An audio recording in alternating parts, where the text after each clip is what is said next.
Good evening, Little Masters, and welcome back to Season 2 and Episode 28 of the Rings of Power Wrap-Up. And it is finally time to start talking about Season 2 of the Rings of Power.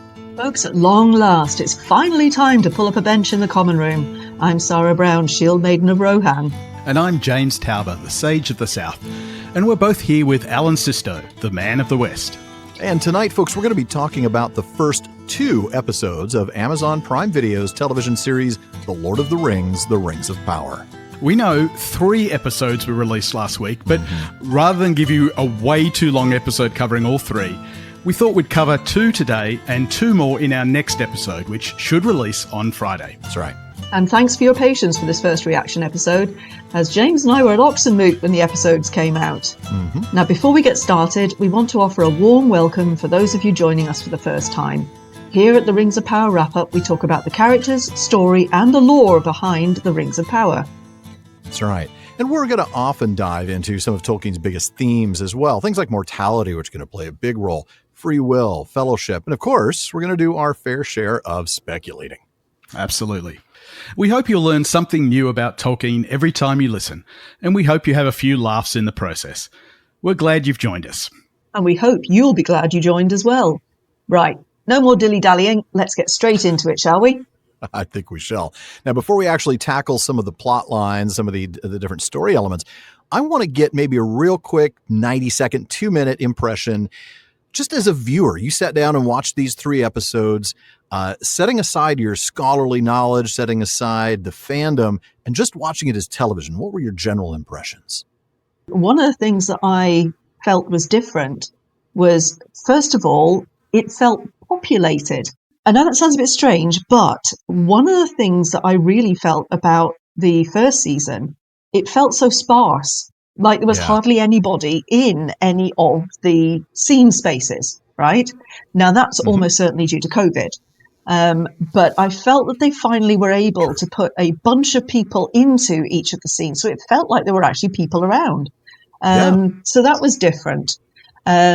More of a sense of those spaces and more of a sense of the scope of Middle-earth. That was my first impression anyway. Yeah, I mean, I absolutely agree with Sarah. We discussed that in the last episode as being one of the faults that certainly I had with the previous season, and they've addressed that. I was reminded of just how gorgeous the production design and cinematography is and how good the acting is. And it was a joy to see that some of the new characters are just bringing that same excellence in acting to their roles as well. All of the good stuff from season 1 is there. And I was also, we'll get into this, pretty happy with some of the way that they resolved or at least dealt with things that may have been issues in season 1. We'll get into that later. But overall, I think it was a really, really good start to things. I agree. This season. Yeah.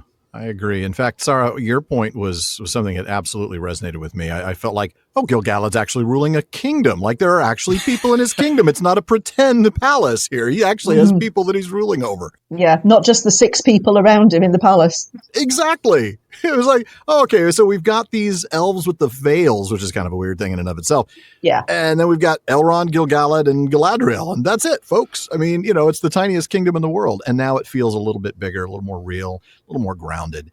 Like you said, James, the things that were good about season 1, cinematography, production design, acting, all of those are at least as good. And some of them are even better. I felt like some of the actors got to kind of come off their leash a little bit, particularly Charles Edwards and Charlie Vickers, Celebrimbor and Sauron, or Anatar, as we'll talk about later.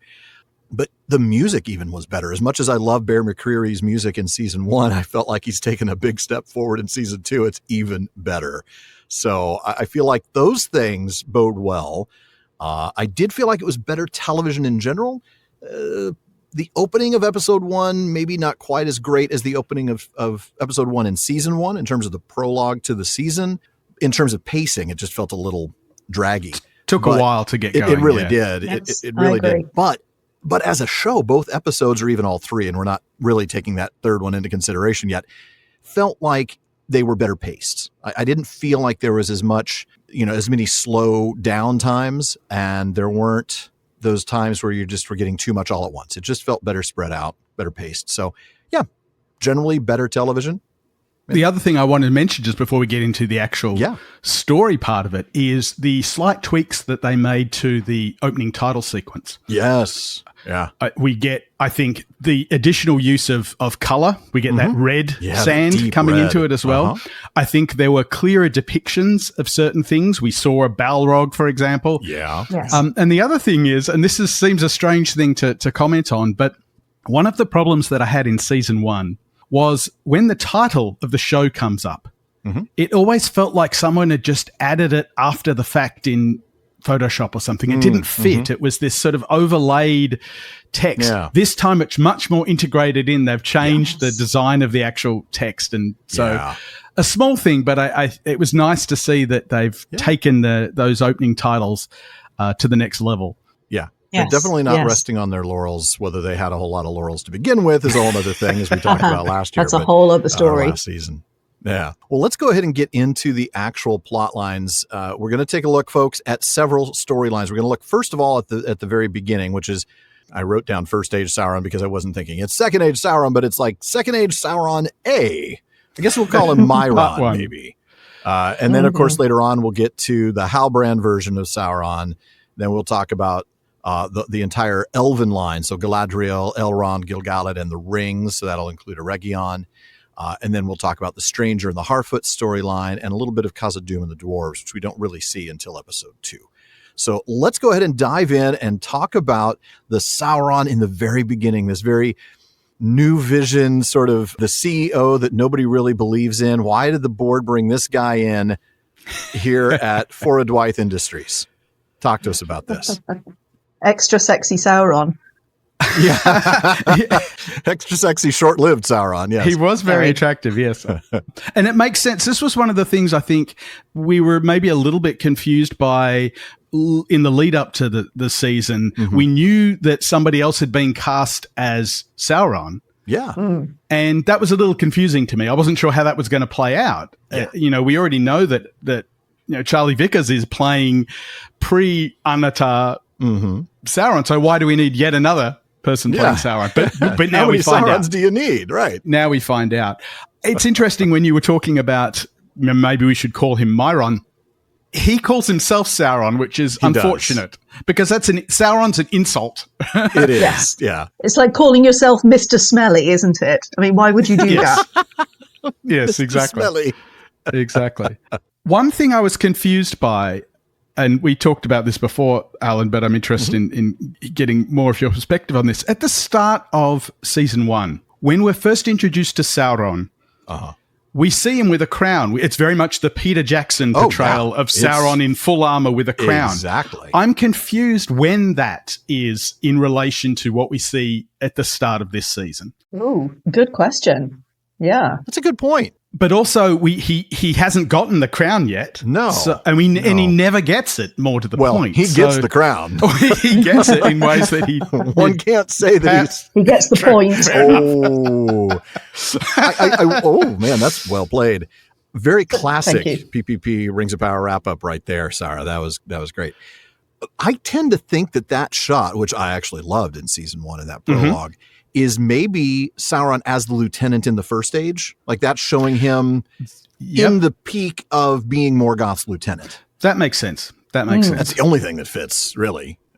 Because otherwise, when does he ever get that crown again? Well, not until, towards the end of the Second Age when he comes back after Númenor and he reestablishes himself before the Battle of the Last Alliance. So, yeah, it's got to be First Age, leading the troops, because these troops sure don't believe in him. Let's talk about that, right? I mean, Adar standing by like, I'm not going to support this guy, but I'm not going to openly oppose him. And in the meantime, we're getting ready for the whole Julius Caesar moment. Right? Adar and the orcs, I mean, there's some strong opposition to this guy. And what a weird vision he casts. Yes. Right? Oh, we're not going to be cast out. We're not going to be hated anymore. We're going to be worshipped as the people who fixed Middle Earth. I mean, a lot of you are going to die. But that's okay, because really you're not very important to me. But my vision's really cool. And he wonders why he gets the knife in the back. Yeah, he doesn't really give his pitch that well, does he? No. There's a fundamental misunderstanding of what the audience might be wanting to hear, because it's not, I will happily sacrifice you so that my vision comes to pass. That's right. That's right. Many of you will die, and that's a sacrifice I'm willing to make. Yeah. Yes, exactly. Yeah, he needed a better PowerPoint for sure. I do want to go back to a point you mentioned earlier a minute ago, folks. James, you mentioned Sauron. Well, we talked about Sauron calling himself Sauron, which didn't make any sense. For those who don't know the etymology, I want to bring you up to speed. Sauron is a Quenya name, and it means the abhorred. And the root that it comes from, and this is why Sarah mentioned, Mr. Smelly, the Quenya root Saura means foul, evil-smelling, or putrid. So it is that's really Saura, not Sarah. I just want to point that out. Not Saura. Sauron Brown. Sarah Brown, very different from Sauron.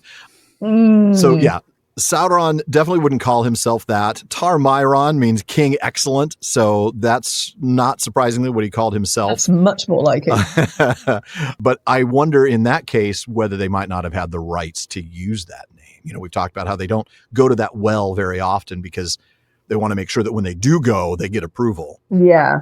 There's another example of that coming up when Círdan's on his boat that we'll talk about.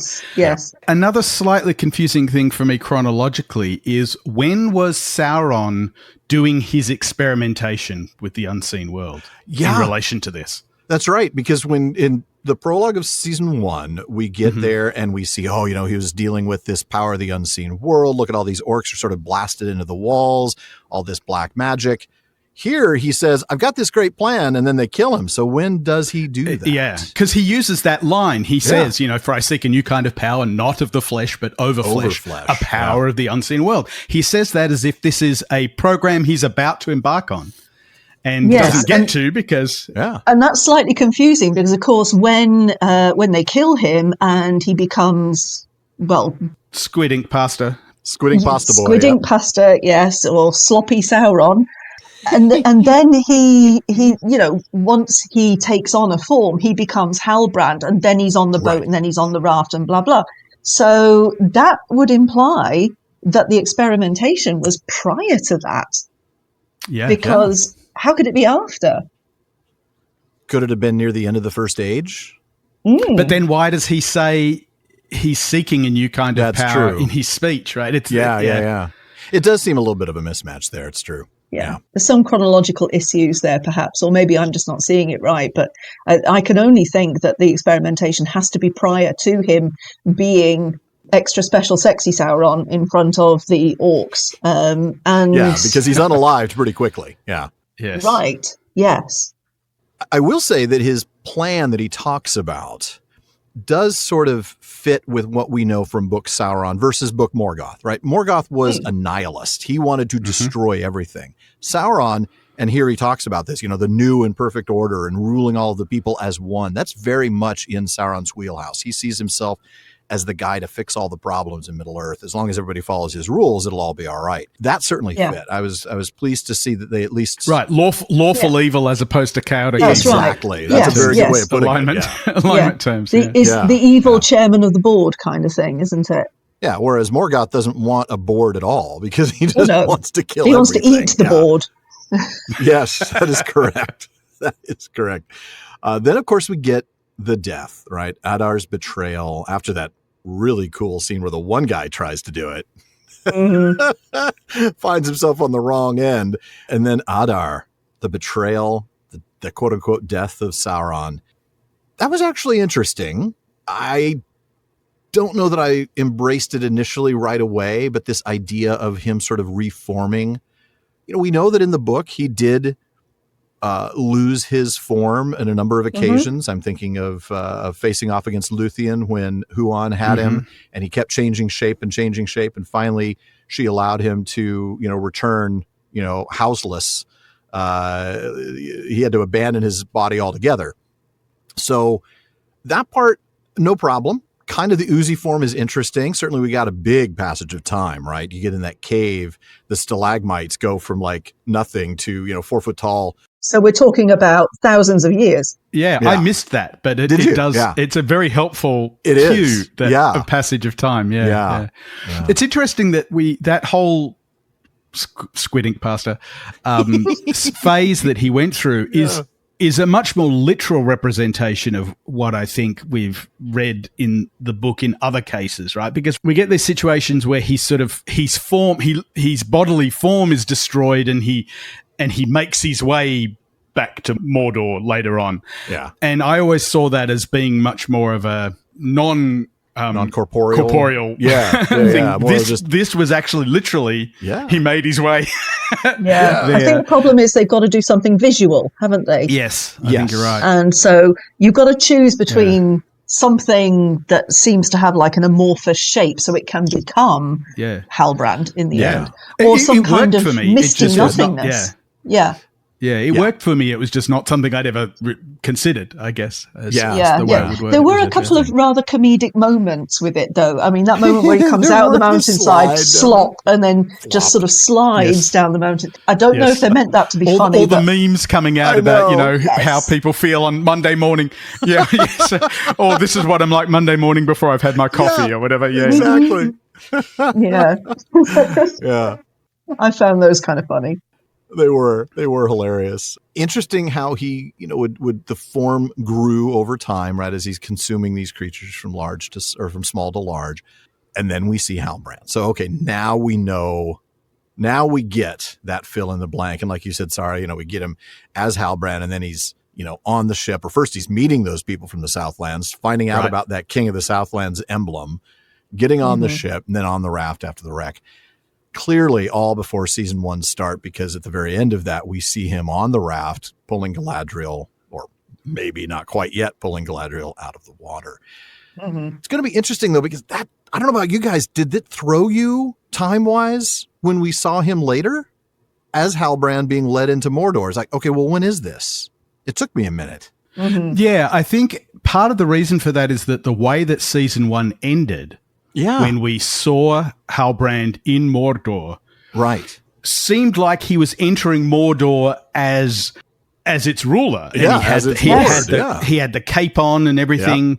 And this time around, it was presented more as, no, this is humble Halbrand, trickster Halbrand, sort of almost surrendering to J.R.R. So that part did confuse me. Yeah, it took me a little bit. So why did he go to Mordor then? Why did he go to Mordor? I just think this is an interesting question. If he wasn't entering Mordor as its rightful ruler, why does he go to Mordor and allow himself to be captured by J.R.R. and allow all of those things to happen? I mean, it has to be for a very good reason, because he is the master manipulator. And I think we find that out because he does clearly set up, and again, this is one of his deceptions. Yeah, this idea in J.R.R.'s mind that Galadriel has teamed up with Sauron, and J.R.R. needs to go and needs to find out where Sauron is and go and destroy him. So I think that's the reason. Yeah. It is interesting because he doesn't go there to make the ring, obviously, because he goes there knowing full well he's going to be sent back to Eregion. I mean, that's his intention, is to get, to get back there and to influence Celebrimbor to the others. But we'll cover more on that after the break.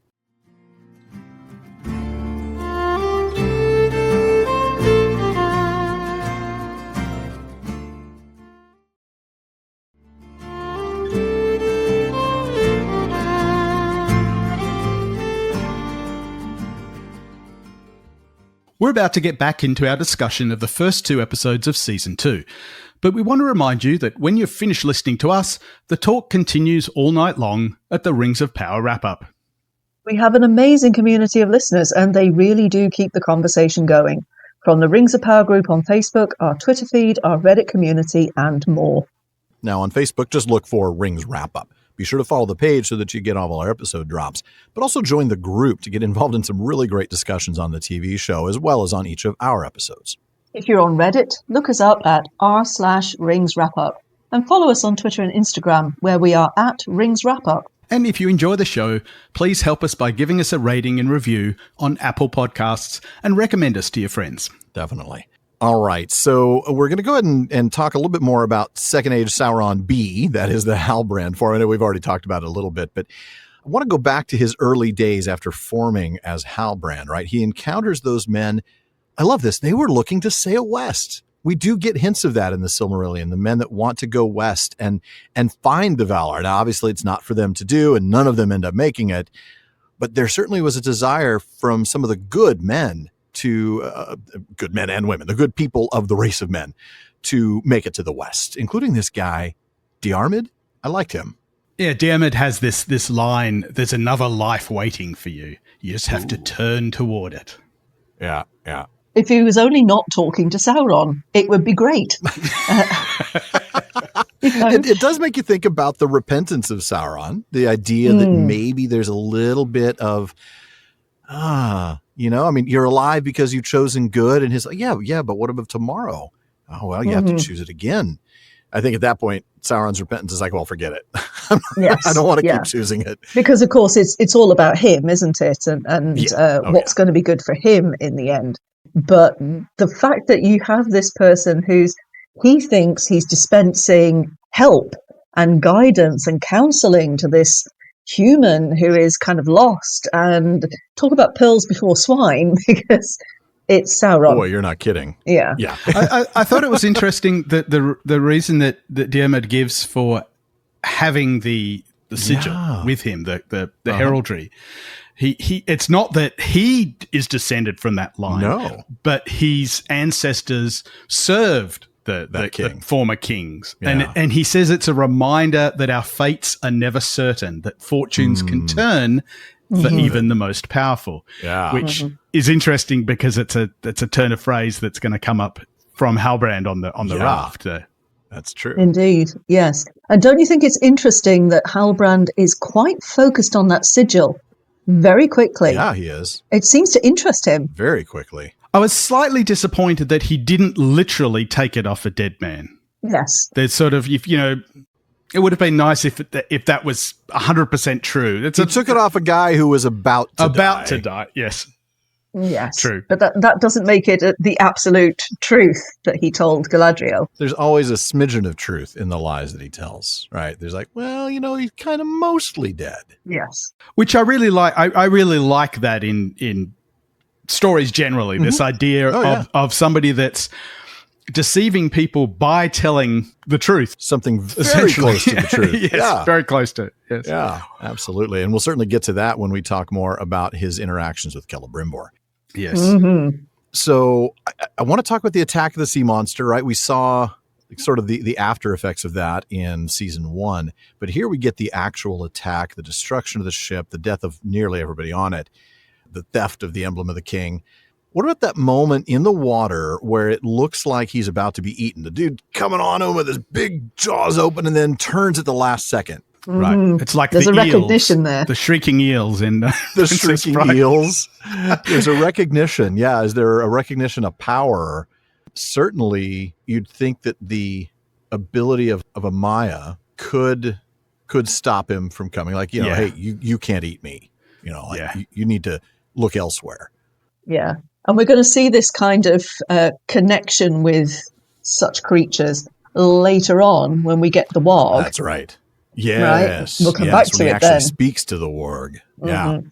Yes. There, of course, I'm thinking about him as Lord of the Werewolves. Like the minute he encounters him, I'm thinking of his role, at Tauren and Gorhoth, when he's... it's a great nod to that, there. Actually. Yeah, I think it really was. So the next scene, right, cut after the destruction of the ship and getting Galadriel on the raft, we cut to the humble Halbrand going into Mordor on chains. Like you said, there's kind of a why is he going here? And yet, like you said, James, it seems like he's going there in order to set up Adar versus Galadriel in order to enable him to focus on Celebrimbor, right? If I can get these two going after each other. But it does... It's odd. It feels like a continuation of the previous thread. Like it feels like it's just after that, but clearly this is in current time. Mount Doom has erupted. Right. Waldreg is serving Adar. So it doesn't take you very long to realize we're now in the post-season 1 timeline. Exactly. Yeah. But here's the thing, right? Adar has met him before.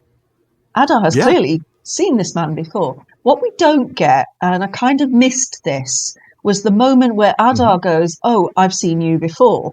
And it's like, yes, I was here before, but I am this person. And I think we have to assume that that is what has happened. Because there's no way Adar doesn't recognize him, because it's not that long ago. That's what I was thinking as well. So was there a conversation at some point? Yes, I know I've been here before. I am the king of the Southlands, pretends Halbrand. Right. And I've come back because of the fact that these are my people. But there's none of that conversation at all. I just thought it was like a moment missing. I wonder if that got cut somehow. Like, I wonder whether there was some missing scenes. There are a couple of times when I thought this would have been explained better if there'd been an extra scene here. And I wonder if there was. Remind me, how did that moment with them end? I mean, we had the conversation with Adar in season 1 with Adar and Galadriel. In season 1. And that really great philosophical conversation about the origin of orcs. One of my highlights for season 1 actually was that conversation. Then you have that confrontation between Halbrand Sauron, though we didn't know he was Sauron yet, and Adar. How did that end? I mean, he obviously didn't kill Adar, but... Well, Adar said, did I kill someone you loved? A child, perhaps? Yes. Something like that. Yeah, I remember that. Halbrand says, you remember me, and Adar says, no. Mm-hmm. And that's when he is about to kill him. And Galadriel basically says, stop, we need him alive. I need him alive. Yeah. Mm-hmm. And Halbrand says, you don't know what he did. And Adar says, did I cause someone you love pain? A woman, perhaps a child. And that's it. That's the end of the conversation. And then they leave him alive. We get that stabbing of the hand with the spear. Yeah. And you can actually see the scar of that. Yes. On Adar, which I thought was a nice touch. Yeah, they don't otherwise reference that particular moment. But it is odd that Adar doesn't remember the guy, because obviously this is Halbrand. It looks just like him. It's the same guy that stabbed him in the hand that almost killed him. Adar would have to remember that. So, Right. And I think I think that's why he thinks he's the head of the ruler of the Southlands. Yeah. Yeah. That's true. It does sort of lend credence to Halbrand's claim. Yeah. But there is a missing conversation, isn't there? Yeah. Yeah. There really does seem to be. In the meantime, though, of course, the way that he gets brought before Adar was interesting. There's an orc by the name of Glug, who, by the way, we met at San Diego Comic-Con. He actually came walking through the party in his full armor, and very tall for an orc. But again, that fits with the whole idea of that this is early in the conversion of elves to orcs, if that's the story they're going with. He drags the king of the Southlands before Adar, and again, just, don't you remember me?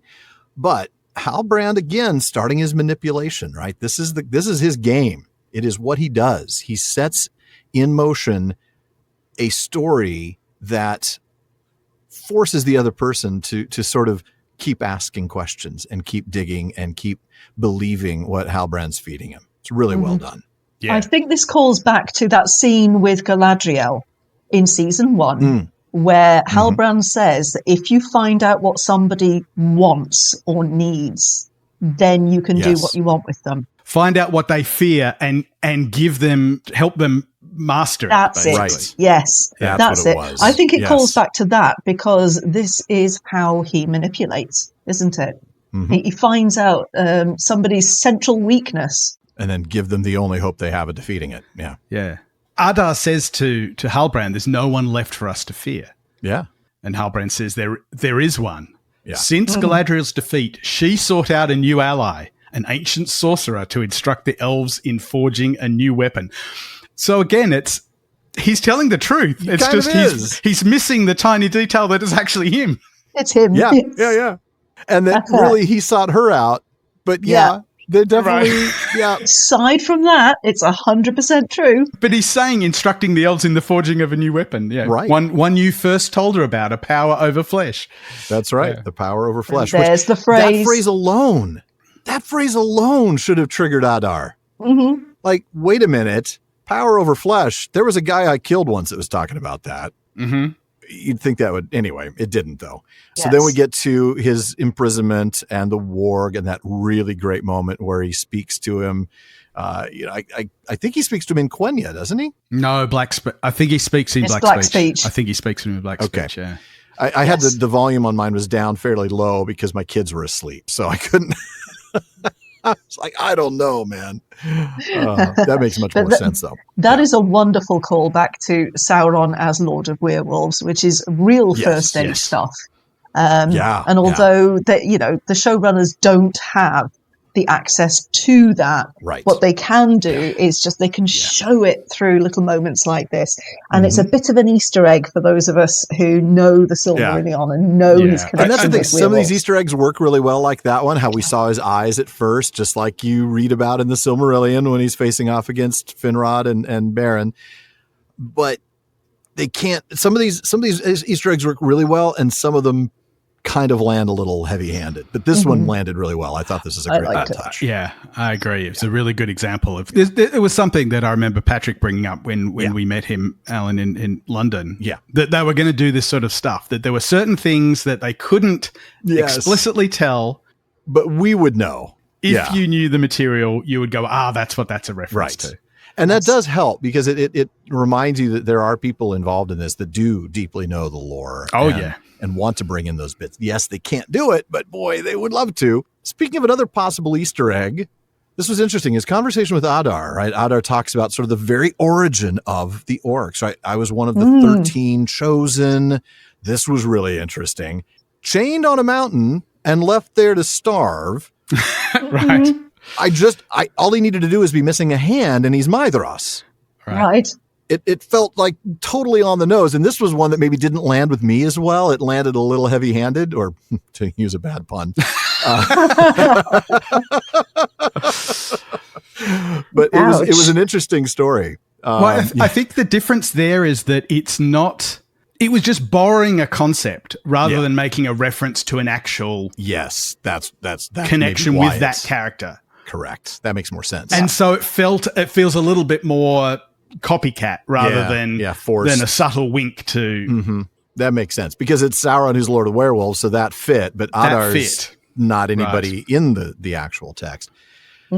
So was did Sauron maybe intend or Morgoth, did Morgoth intend to have 13 fathers of the orcs, sort of like Aule created, the fathers of the dwarves, but only this one Adar survived? I mean, how do we get from 13 chosen to Adar being the Lord of the Uruks, the father of the Uruks? How do you know he's the only one? That's true. We might have other tribes led by other Adar-type characters. That's an interesting one. What do you think the significance was of the mention of wine in that context? I thought that was odd. They made a point of saying twice. He gave me wine and I drank it all, or whatever Adar's line is. I don't know. It does seem deeply significant.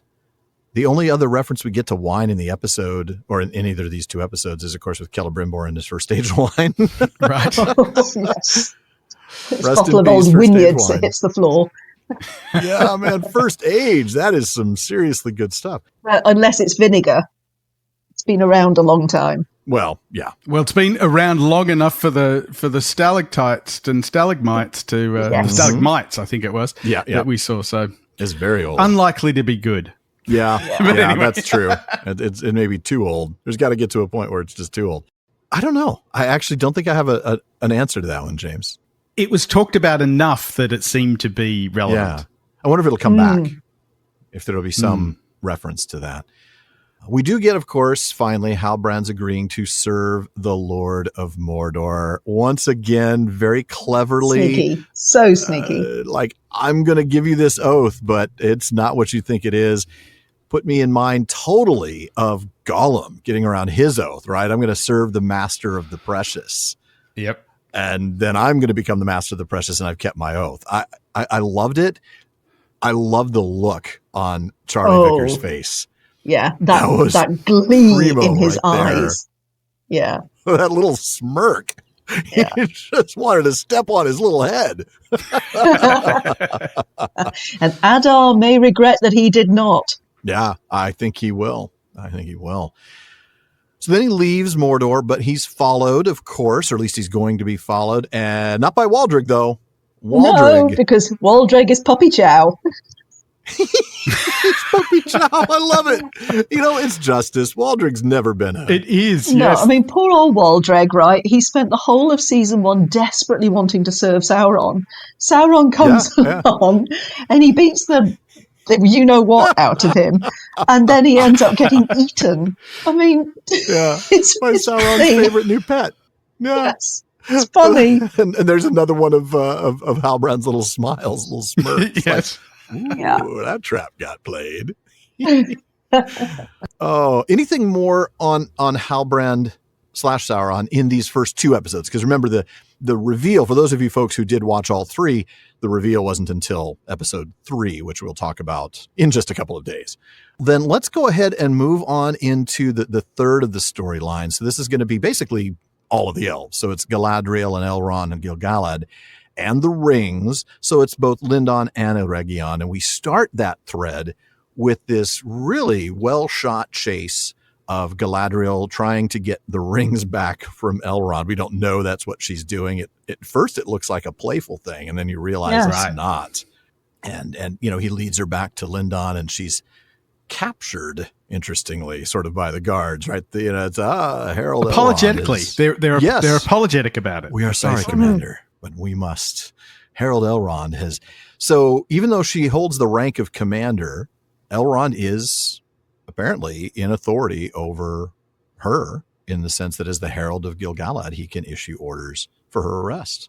Interesting. Yeah, exactly. We'll see that actually, despite the fact that Elrond will defy his High King, later on he will be put in charge of Galadriel for a very specific purpose.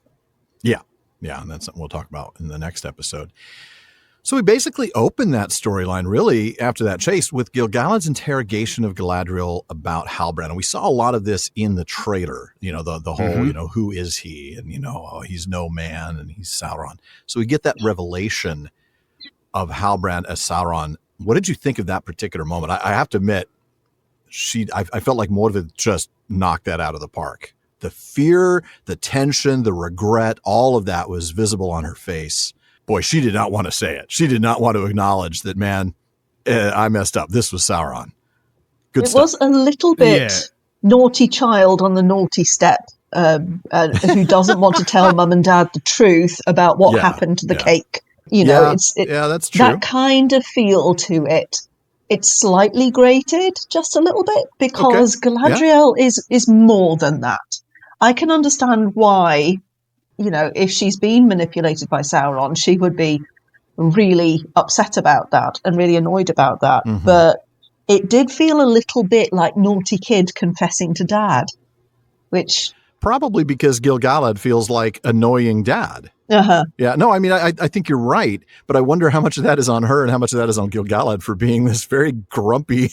I think there's another aspect to it as well, which is she's still coming to terms with the fact that she was deceived. Yes, she really is. So she struggles with that. Admitting it to Gil-galad is not just about him being mad with her, but also having to admit to herself. Yeah, I was deceived. Which she does. She says, he deceived me. I was deceived. Yeah.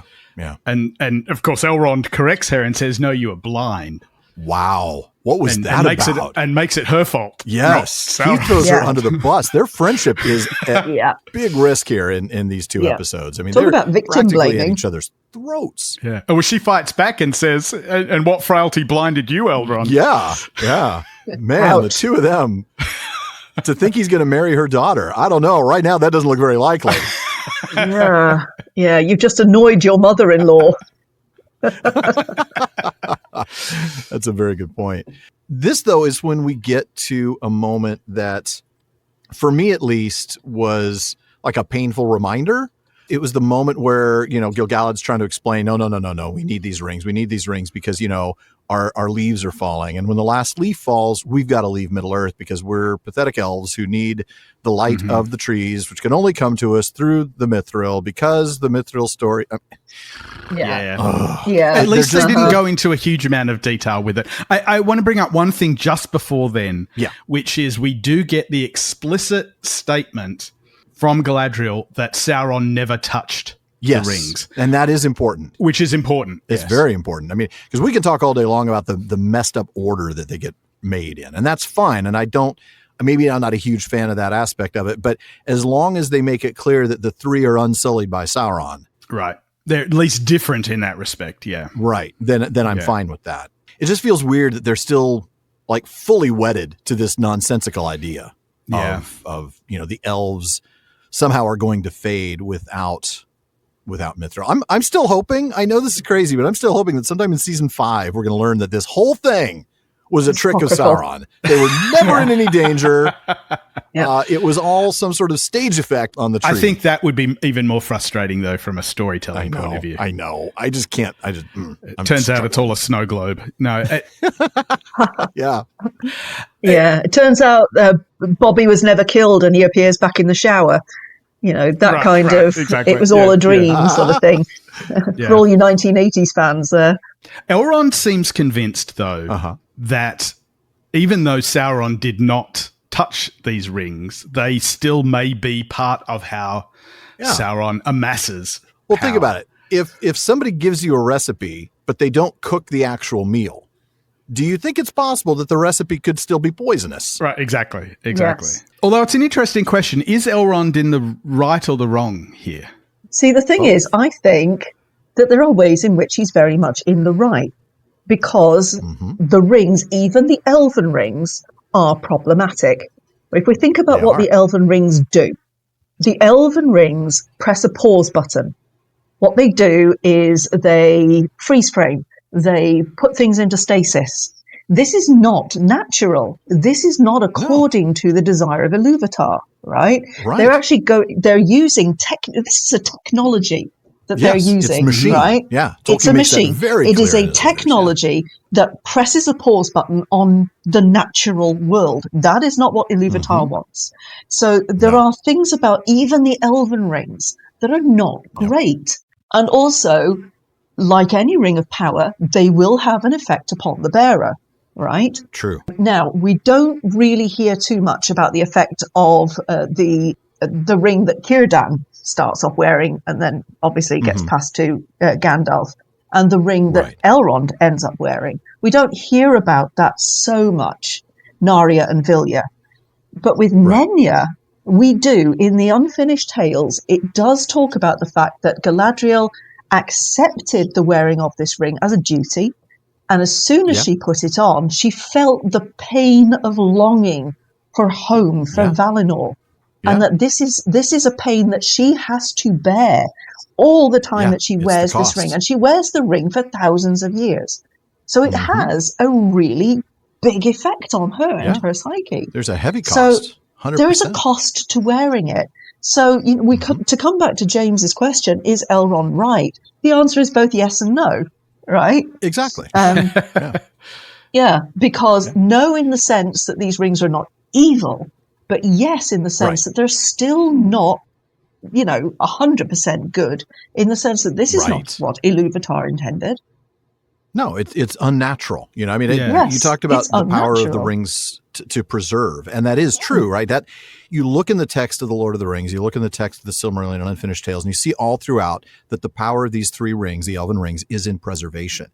When you look in the letters, and Tolkien talks about the machine and talks about that, the use of technology, he also uses the word embalming. That this is an unnatural state of extending something that ought not to be. And it's, I think he uses the analogy of how it would be like if a person was reading a book and they get to their favorite chapter and they just keep rereading that chapter instead of going on and reading the rest of the book. Yes. And of course, when you embalm something, you just keep it in stasis. Yeah. When you embalm something, the thing that you embalm is dead. Yeah, exactly. That's a problem, right? That is a serious problem. Yeah.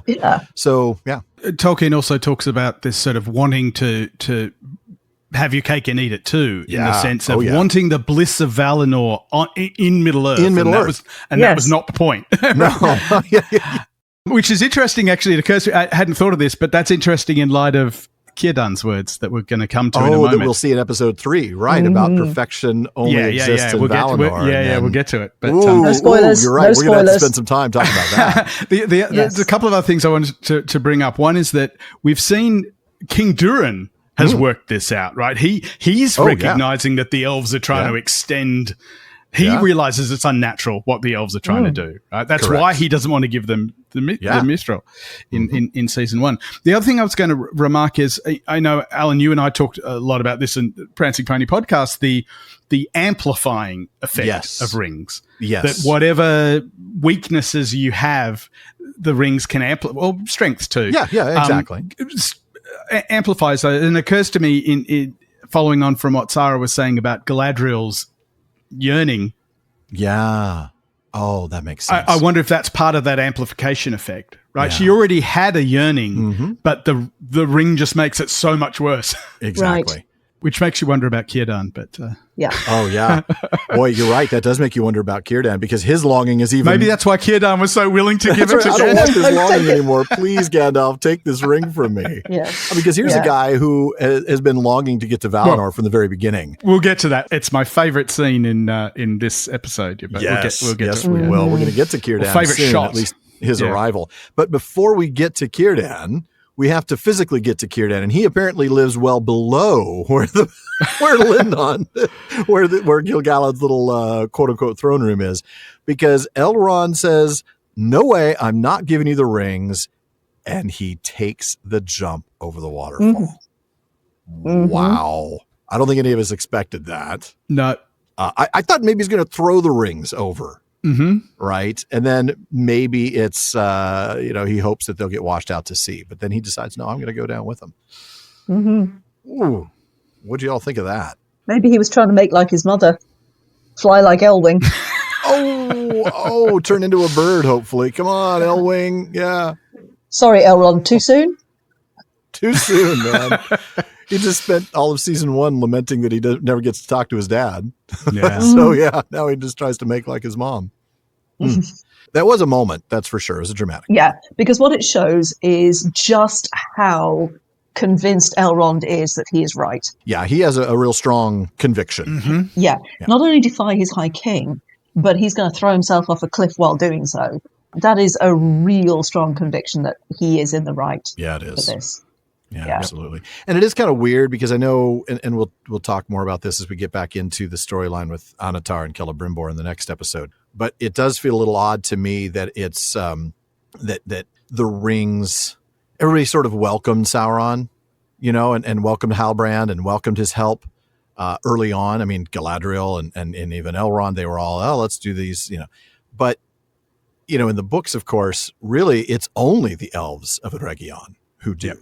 Gil-galad doesn't buy it. Galadriel doesn't buy it. And of course, Elrond also doesn't buy it because he's Gil-galad's right-hand man, as opposed to Punching Bag in the show, where he's sort of like, the half-breed that Gil-galad has very little respect for.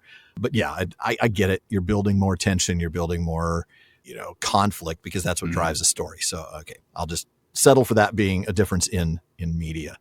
So, okay, after the jump, we finally get to meet my favorite casting choice of season 2. Oh, it's glorious. Yes. Círdan. Absolutely perfect casting. It is perfection. He just looks perfect. Yeah, he really does. And the Greyhavens were gorgeous as well. Weren't they? Yes. Stunning. Yes. That's the place in Middle-earth I would like to spend a lot of time at. Oh, it really was absolutely beautiful. What a stunning place visually, and his appearance. I loved the beard. I don't know why they had to have him shave it later. Just keep it, man. Don't get me started. I was cross about that. Makes no sense at all. Yeah, I mean, there are two things that Círdan is well known for that sets him apart from the other elves. One, he's an elf who actually looks old, and two, he has facial hair. Why did they make him shave? I mean, it might have been with this magical sharp shell. It doesn't matter. Yeah. Why did they make him shave? I don't know why, because... Was that to sort of draw attention to the fact that he had a beard? I don't know. Maybe we'll find out. I don't know. I cringed that was in episode 2. And in episode 1, he was perfect. And I was so happy about that. And that moment where he's supervising the artisan carving away, and she must have made a mistake or something. And he just reassures her, wonderful elf that he is. Yes. Don't worry, perfection only exists in Valinor. It's okay if you make mistakes here. Yeah. And then we get that scene where he's just looking out to the sunset and they play the Valinor theme. Oh, I know. My heart just... And that was just, again, another one of those moments where it's sort of like, if you know, you know. Yeah. Right? That was, yeah. Beautiful. I got teary at that. Yeah. Yes, agreed. Absolutely. It made me think of all those times where he just looked longingly into the West. You know, this was what he wanted. And here he is once again looking out, and his heart wants to be over there. And it's just, and for those of us who know that he's going to be stuck on Middle Earth for a little while yet. Quite a bit longer. Quite a bit. Yeah. 2 more ages. Yeah. Yes. Oh. I know, it's heartbreaking. It was, but he gets to meet up with Elrond, and Elrond has that conversation with him, or at least begins the conversation. We don't see all of it before we cut back to the temporary alliance between Gil-galad and Galadriel. And boy, Gil-galad makes it very clear this is temporary. Yes. we are on one side for one reason only, and but they still can't find him. Talk about a slap down. Yeah, that was brutal. He definitely is a tough to please boss. Although there is that remark he makes that the reason he still allows her to do things is because of the lesson she's learned. Yes, that's true. Right. The only reason why he hasn't locked her up and sent her to the Ettenmoors. Yes, yeah. That's right. Which was funny because in Lotro, the Ettenmoors is the player versus player area. Like, Lotro is an online role-playing game, Lord of the Rings Online. I've played it for years. And you know, it's always just player versus environment. There's no player versus player element at all, except in the Ettenmoors. Right. And it just felt like he was going to send her there to go, you know, get killed. Oh, man. I know that's not what he meant, but it's how I took it. So Elrond still can't be found. Have you checked under the bridge? and then Círdan goes to dispose of the rings. This was an interesting moment, right? So simultaneously, we have two little bits happening, right? Galadriel's trying to convince Elrond to come with me willingly so that Gil-galad doesn't have to come in here and drag you out. And in the meantime, because Elrond rocks and has already convinced Círdan to get rid of the rings, Círdan's out on his boat, and he's going to get rid of the rings. He's going to throw them into that deep chasm. But he can't throw them in. What's happening there? The sea sort of like splashes in a little bit, and he kind of stops. What do you think? Before he actually goes out, right, he describes where he's going. Yeah. And this is the point that I alluded to earlier when I was talking about names that they have access to. Yes. Because he describes it as so deep, Manwë wouldn't even. Yeah. And, of course, my first thought was, why didn't they say Ulmo? Yep, I thought the same thing. Yeah. Although now that I think about it more, maybe the reason is, because just to be clear, neither Manwë nor Ulmo appear in the Lord of the Rings text. So they would have needed to get permission for either of them. Mm-hmm. One thing that occurs to me is that Ulmo probably wouldn't have known about the text. Oh, yeah. So Ulmo would know everything. Saying Manwë is actually probably more realistic. Yeah, yeah. But yeah, in terms of what happens... They probably had to get permission because they've got the eagles. So they had to get permission for Manwë's name. So they were just going to use him again rather than have to get permission for another name. I'm just going to look whether he's been mentioned before. He has. He was mentioned in episode 5. Oh, okay. Yes. It's when Elrond's explaining the Song of the Roots of Hithaglia. He says, on one side fought an elven warrior with a heart as pure as Manwë. Okay. So that's the reference we've gotten to Manwë before. Okay. That'll be interesting. I'm trying to remember the named Valar in The Lord of the Rings. The only one that comes to mind is Orome. Oh, Orome, yes, that's true. Orome is mentioned. Yes. Theoden is compared to Orome in his wrath is the only name that I can recall being mentioned. Ulmo, no Manwë. Elbereth. I don't know about Mandos. I don't think Mandos is mentioned. Aule is mentioned in Appendix S. Yeah, that's true. All right, so is this the sea telling him to keep the rings? Is this Valinor saying... Well, my first thought was the sea is always right. That's the thing. Is like, where's Númenor when you need them? The sea is like, no, we don't want this. But I think the implication is it's the gods. It's the Valar doing it, nudging things. Why they would do that, I'm not quite sure. Well, I think it sort of fits in with what we read about in the Council of Elrond in The Lord of the Rings, when we're told that the Valar wouldn't accept this. If we were to send them over on the ship, the Valar would not allow them to come to Valinor. They are of this world, therefore they're going to stay in this world. So I think it's maybe symbolic of that. That's the only thing I could really think of. In which case it's Ulmo unnamed, passing a message to Círdan. Yes. I would prefer it to be Ulmo rather than the rings have this sort of psychic effect on Círdan. I don't want that at all. Yeah. Exactly, because that's the alternative. Yeah, I think you're right about that. Maybe Osse fitting in there somehow, but I think Ulmo basically, because Ulmo is oftentimes a messenger of the Valar, and he does bring word to, let's say, Tuor, for instance. So that's where I'm going to go with as well. It's Ulmo saying, nope, man, sorry, these have to stay in the world. Yeah. And I much prefer the idea that Círdan would accept that rather than be seduced by the rings. I don't think he is being seduced. I mean, as we'll see in episode 2, his understanding of the power that the rings have, he seems to have a really good grasp on what needs to be done. Like if we don't, these are part of the world now, and if we don't use them, somebody else is going to. And that's bad. That's going to be very bad, no matter who it is. Men, dwarves. It's going to be bad enough that they get the 9 and 7 that they don't know about yet. But these 3 that have been unsullied by Sauron, we're the only ones, the elves, especially us mighty elves, Círdan, Elrond, Círdan, Galadriel, and Gil-galad, that can use these rings for good. Maybe there's not very much good in them, but if there's any hope for them to be used for good, it's going to be by them. That's an interesting scene, and we'll talk more about that. Actually, is that in the 3rd episode where he dips his hand in and talks about that with Elrond? I can't remember anymore. I think that is, actually. I think I just gave us a little foreshadowing of episode 3. Oh, well, too bad. I got to say, what comes next is absolutely jaw-droppingly stunning. What do we get after this? We get the cut to Gil-galad singing that beautiful, mournful, amazing song as the elves are preparing to leave. I mean, look, I don't like the reason because the tree is dying. I still don't buy that. But the song is amazing. I know that James has some thoughts on the song. Well, yeah. I had a good conversation with Andy Higgins about this too. That it's essentially Númenor. Yes, sliced up. Yeah. Most of the words and phrases, the leaves and the to be found in Númenor. So it's very much that. It's got that authenticity to it. Yeah.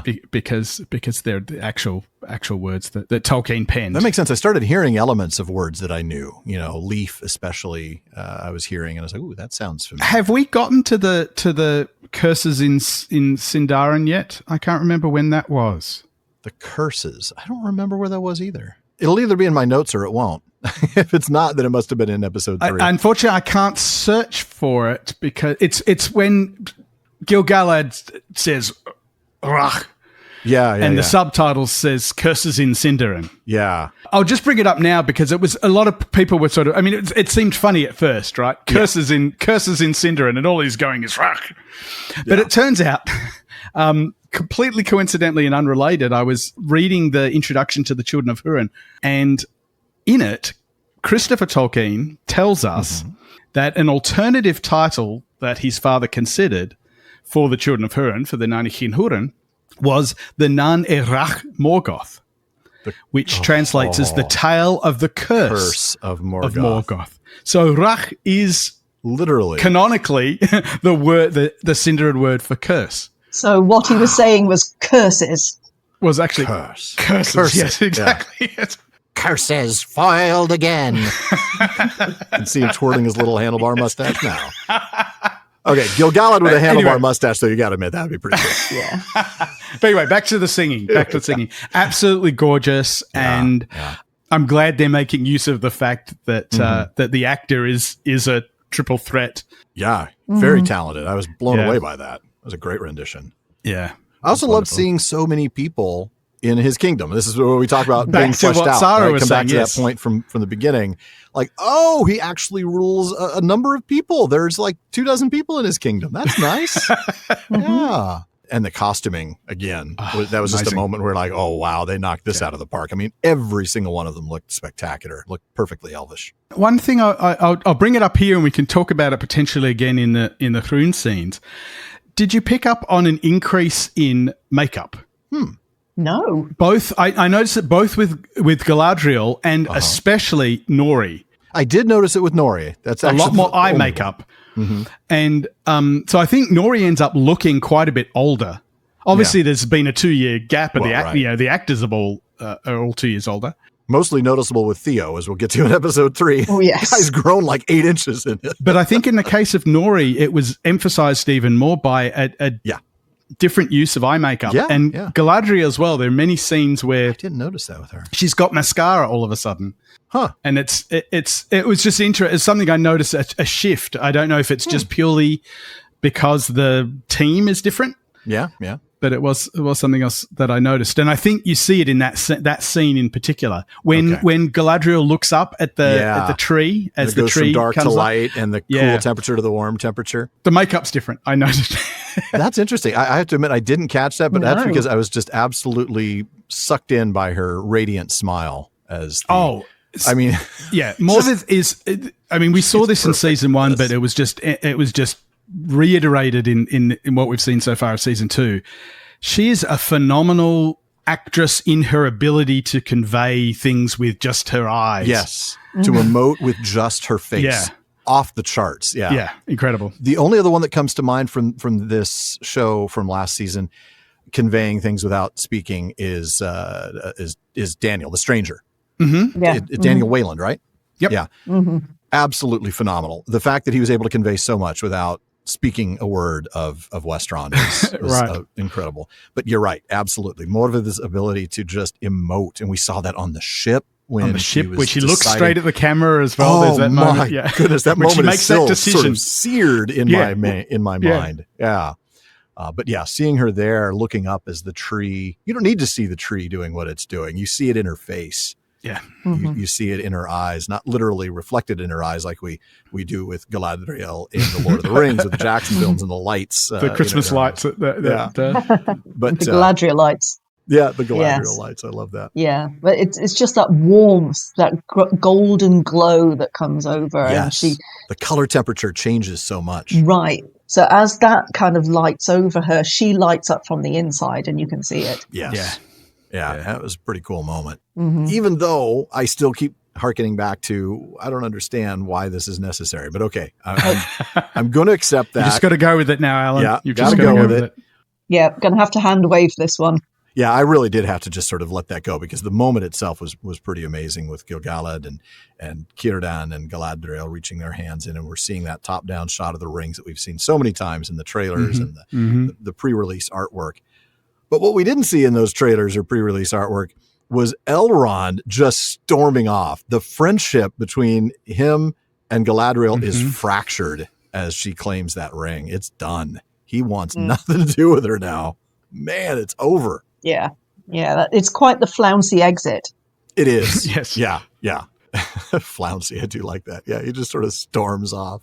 Yeah. If there'd been a doorway to go through, he'd have slammed the door. Oh, slammed it. He would have clearly slammed the door. Yeah.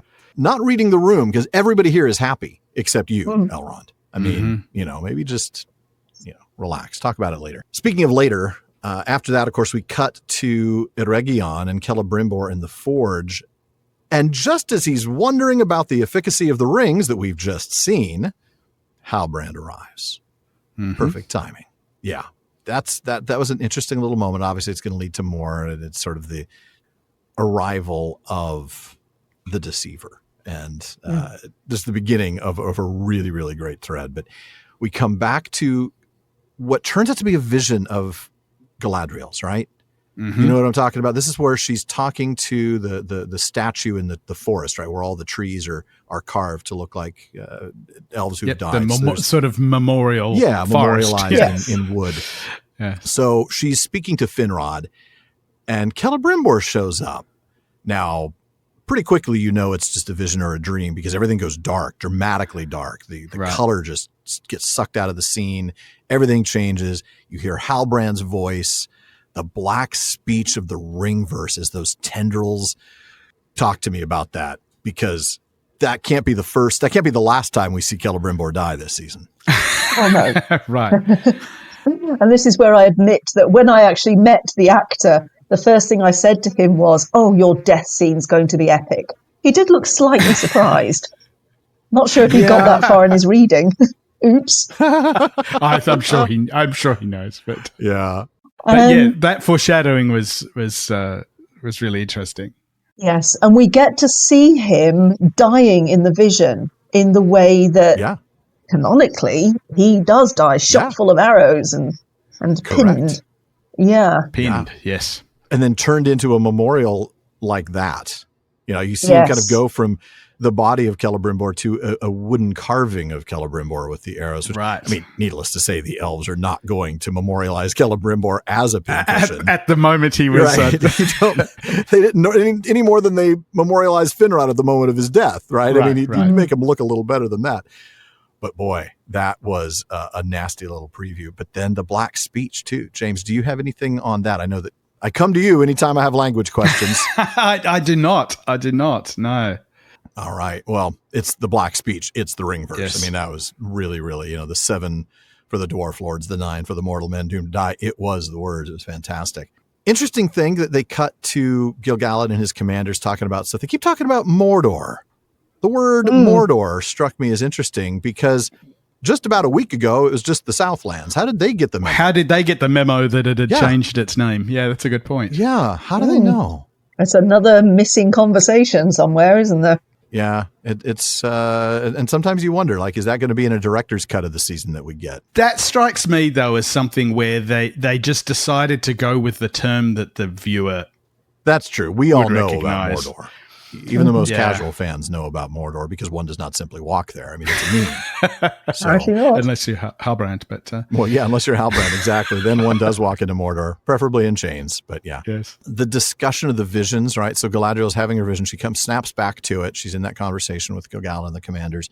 Gil-galad painfully overestimating Eregion's strength. I mean, sort of like foreshadowing it for sure. This is like, you know that something bad is going to happen when he talks, it's surrounded by these 2 rivers and these really super thick walls. And you don't have to worry. Celebrimbor and his technology, they're all safe. Oh, dear. Oh, man, that was hilarious because it's a little bit telegraphy. It's telling you right now, because then what does he talk about when he talks about the visions? He talks about rivers running dry. Yes. This is just painfully on the nose, man. I mean, obviously he does think that Eregion's strong, but this is also where I come to the point where Eregion isn't a city surrounded by a wall and 2 rivers. Eregion is a whole land. It is a whole region. Ost-in-Ethel might be strong. Yeah. What do we make of this? I don't think they're making the distinction. I'm trying to think in the title card we saw, because we saw Ost-in-Ethel, didn't we? They did label it that, didn't they? Yeah. So why? I think they're just. I mean, the same thing with Linden, right? I mean, they've sort of. Yeah. It was interesting when they did show the Grey Havens. They described that as Linden as well. They said Linden and then underneath the Grey Havens. The Grey Havens. But when they were showing the capital city. Yeah, if you like, of Linden, the little capital plateau where the tree is. Exactly. That was Linden as well. So I think they're playing little fast and loose. Fast and loose with geography. Fast and loose with region versus. Well, I think they play fast and loose with the geography. Period. I mean, true. They've compressed time. I think they compressed space too. Interestingly, as we'll come to, Arondir does correct Theo with regard to Beleriand being a region, not a city. So it's interesting. It's interesting that elsewhere they've conflated it. But that's true. That's in episode 3, I think, where he's talking about what do you know about Beleriand? And I think he says, it was an elven city, and no, it was an entire realm. Yes, well, yes, so is Eregion. Right, it's an entire realm, but okay. I mean, I guess the truth is that's still in Eregion. That place that they're showing is located in but that's like saying Arda. Across everything. Everything's happening in Arda. Yeah, it is. Yes. So, yes. What we do get, of course, is that Gil-galad is also getting these visions from the ring. Is that something that we're comfortable with as a power of the rings? Well, it's not something that's canonical. No. I don't. Yeah, it seems. Well, unless it is just, again, this amplification of something they already had. That's fair. And that is sort of the hint that Gil-galad drops when he says, is this... How does he put it? Something about prompting, or is this making your ability to see these things that haven't happened yet? So he's sort of like calling out the idea that Galadriel has this innate ability to see the future, to see things that haven't happened some yet, foresight that are not yet. Yeah. Even though a lot of that's related to the mirror, which doesn't come along until the third age, but that's okay. Yeah. Yeah, he says you believe the rings have kindled your ability. It's interesting they use the word kindle. Yeah. Just in light of what the effect that Naya has, but yeah, to see that which has not yet come to pass. Right.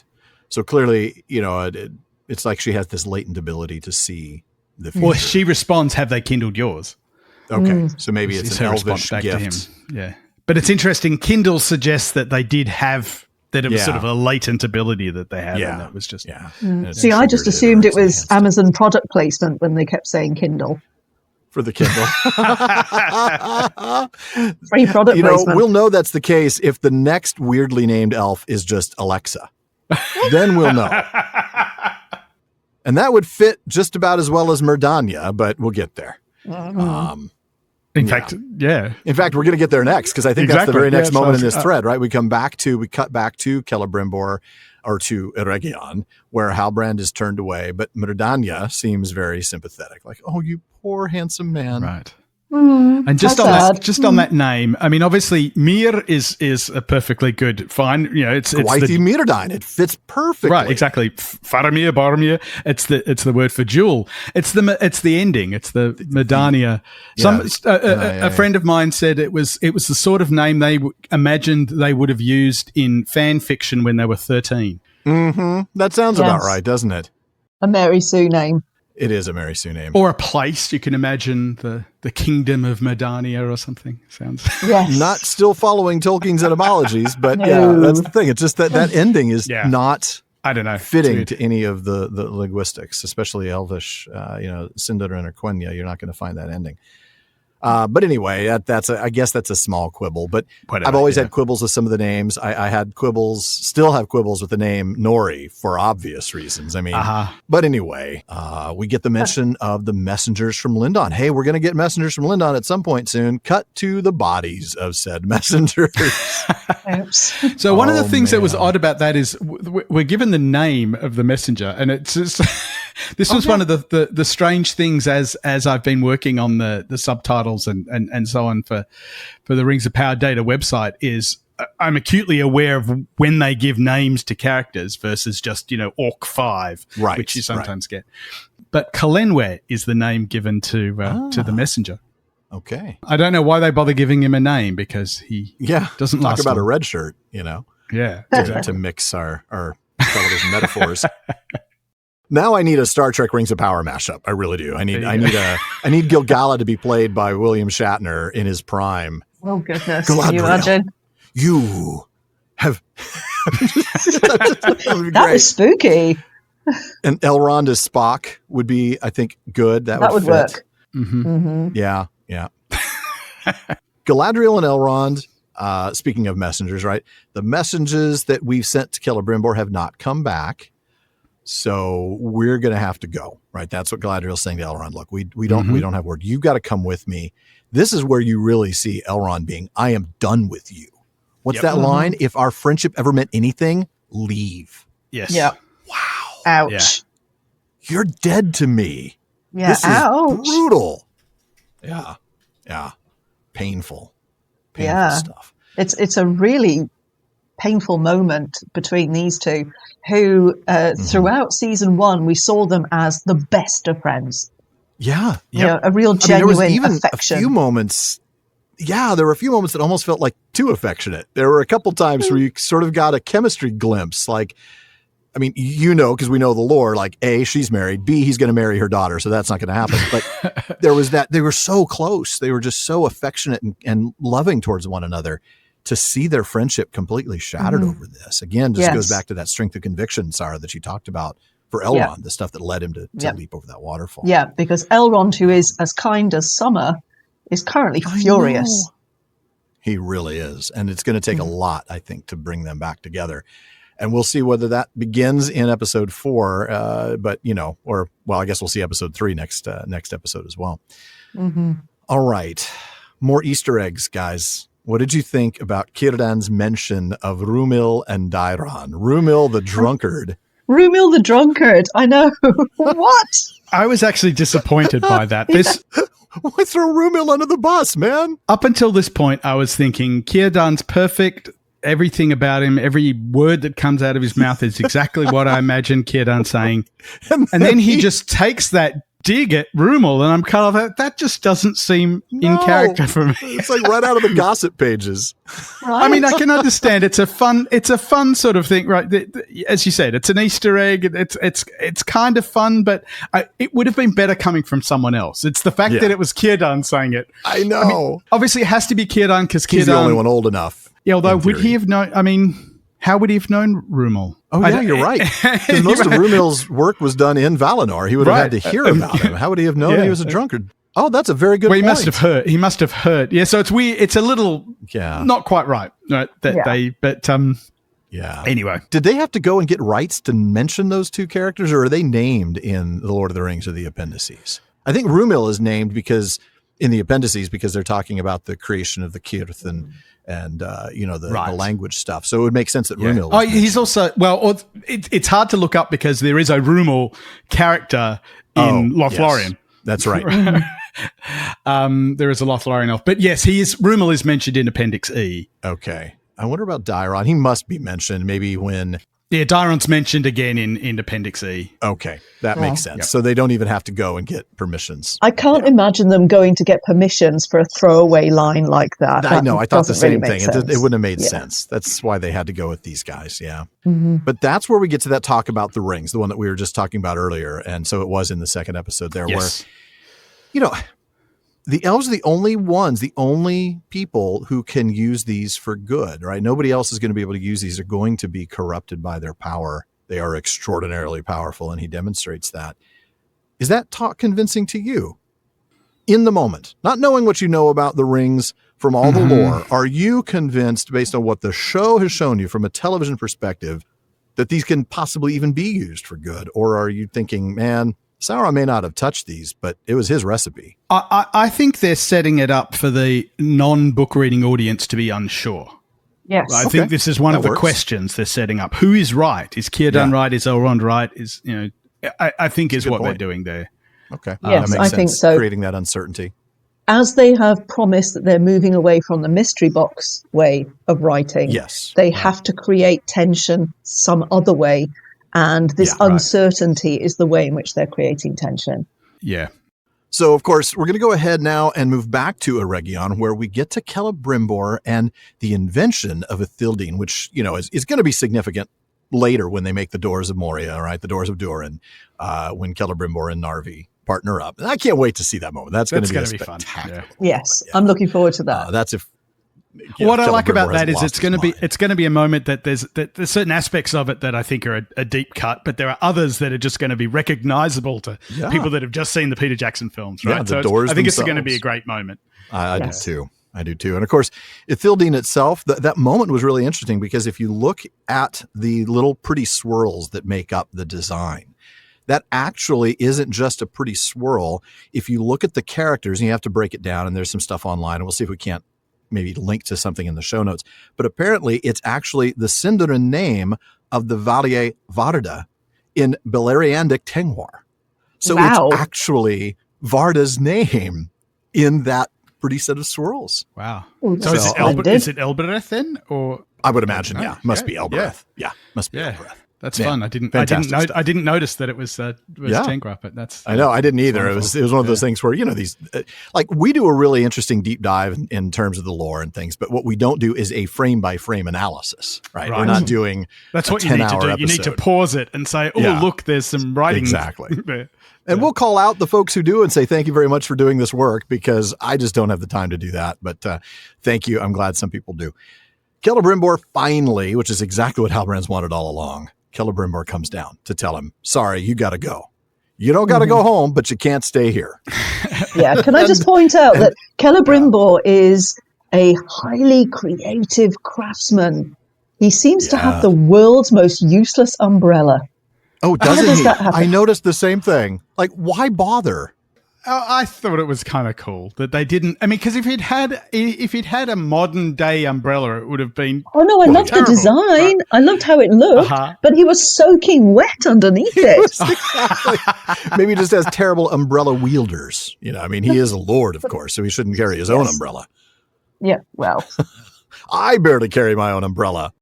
Yeah, he's not giving good brolly game. No, he is not no good. I have to say before we get to Celebrimbor arriving, I in the earlier scene when Medania comes down to talk to Halbrand, I love the way Halbrand's just kind of like, perhaps I'll just wait here, just in case he changes his mind. Right. And then he suddenly turns around so that she can see he's wounded and she can feel sorry for him. Yeah. Meanwhile, there's a bunch of soldiers standing around. She could just say, "Could you please throw him out?" Yeah. Remove him now by the order of Lord Celebrimbor. Right. It's just like, no, perhaps I'll just wait here. He's such a peaceful guy, Celebrimbor. He doesn't want to actually physically throw him out, but he finally comes down and says, look, you got to go. And if you don't leave willingly, it is going to be by force. It's funny because Celebrimbor is so determined, right? He goes, well, he can refuse all he cares to, right? I promise Lady Galadriel. Yeah. But boy, that's the problem. You can't even give this guy an opportunity to speak. Exactly. In a way, it reminds me of what Gandalf used to say about Saruman when he still had his power. Yes. Don't let him speak, because you will listen to him. You will fall into the spell of his voice. Now, in Halbrand's case, it's not his voice. It's his manipulation. It's his ability to find your weak point. That's why I think that visual of the slithering vines and the pile of squid ink pasta makes sense. It's slithery. It's slimy. It just insinuates itself into everything. And that's what he does. He finds your weak point. And man, I got to say the manipulation is masterful here. It's fantastic because Celebrimbor's like, I can treat with you no longer, right? He's I promised Galadriel. And then Halbrand says, she said you'd say that. Yeah. Which is just such a brilliant way of disarming somebody. Yeah. It's not a fight. I'm not arguing. I'm just, she said you'd say that.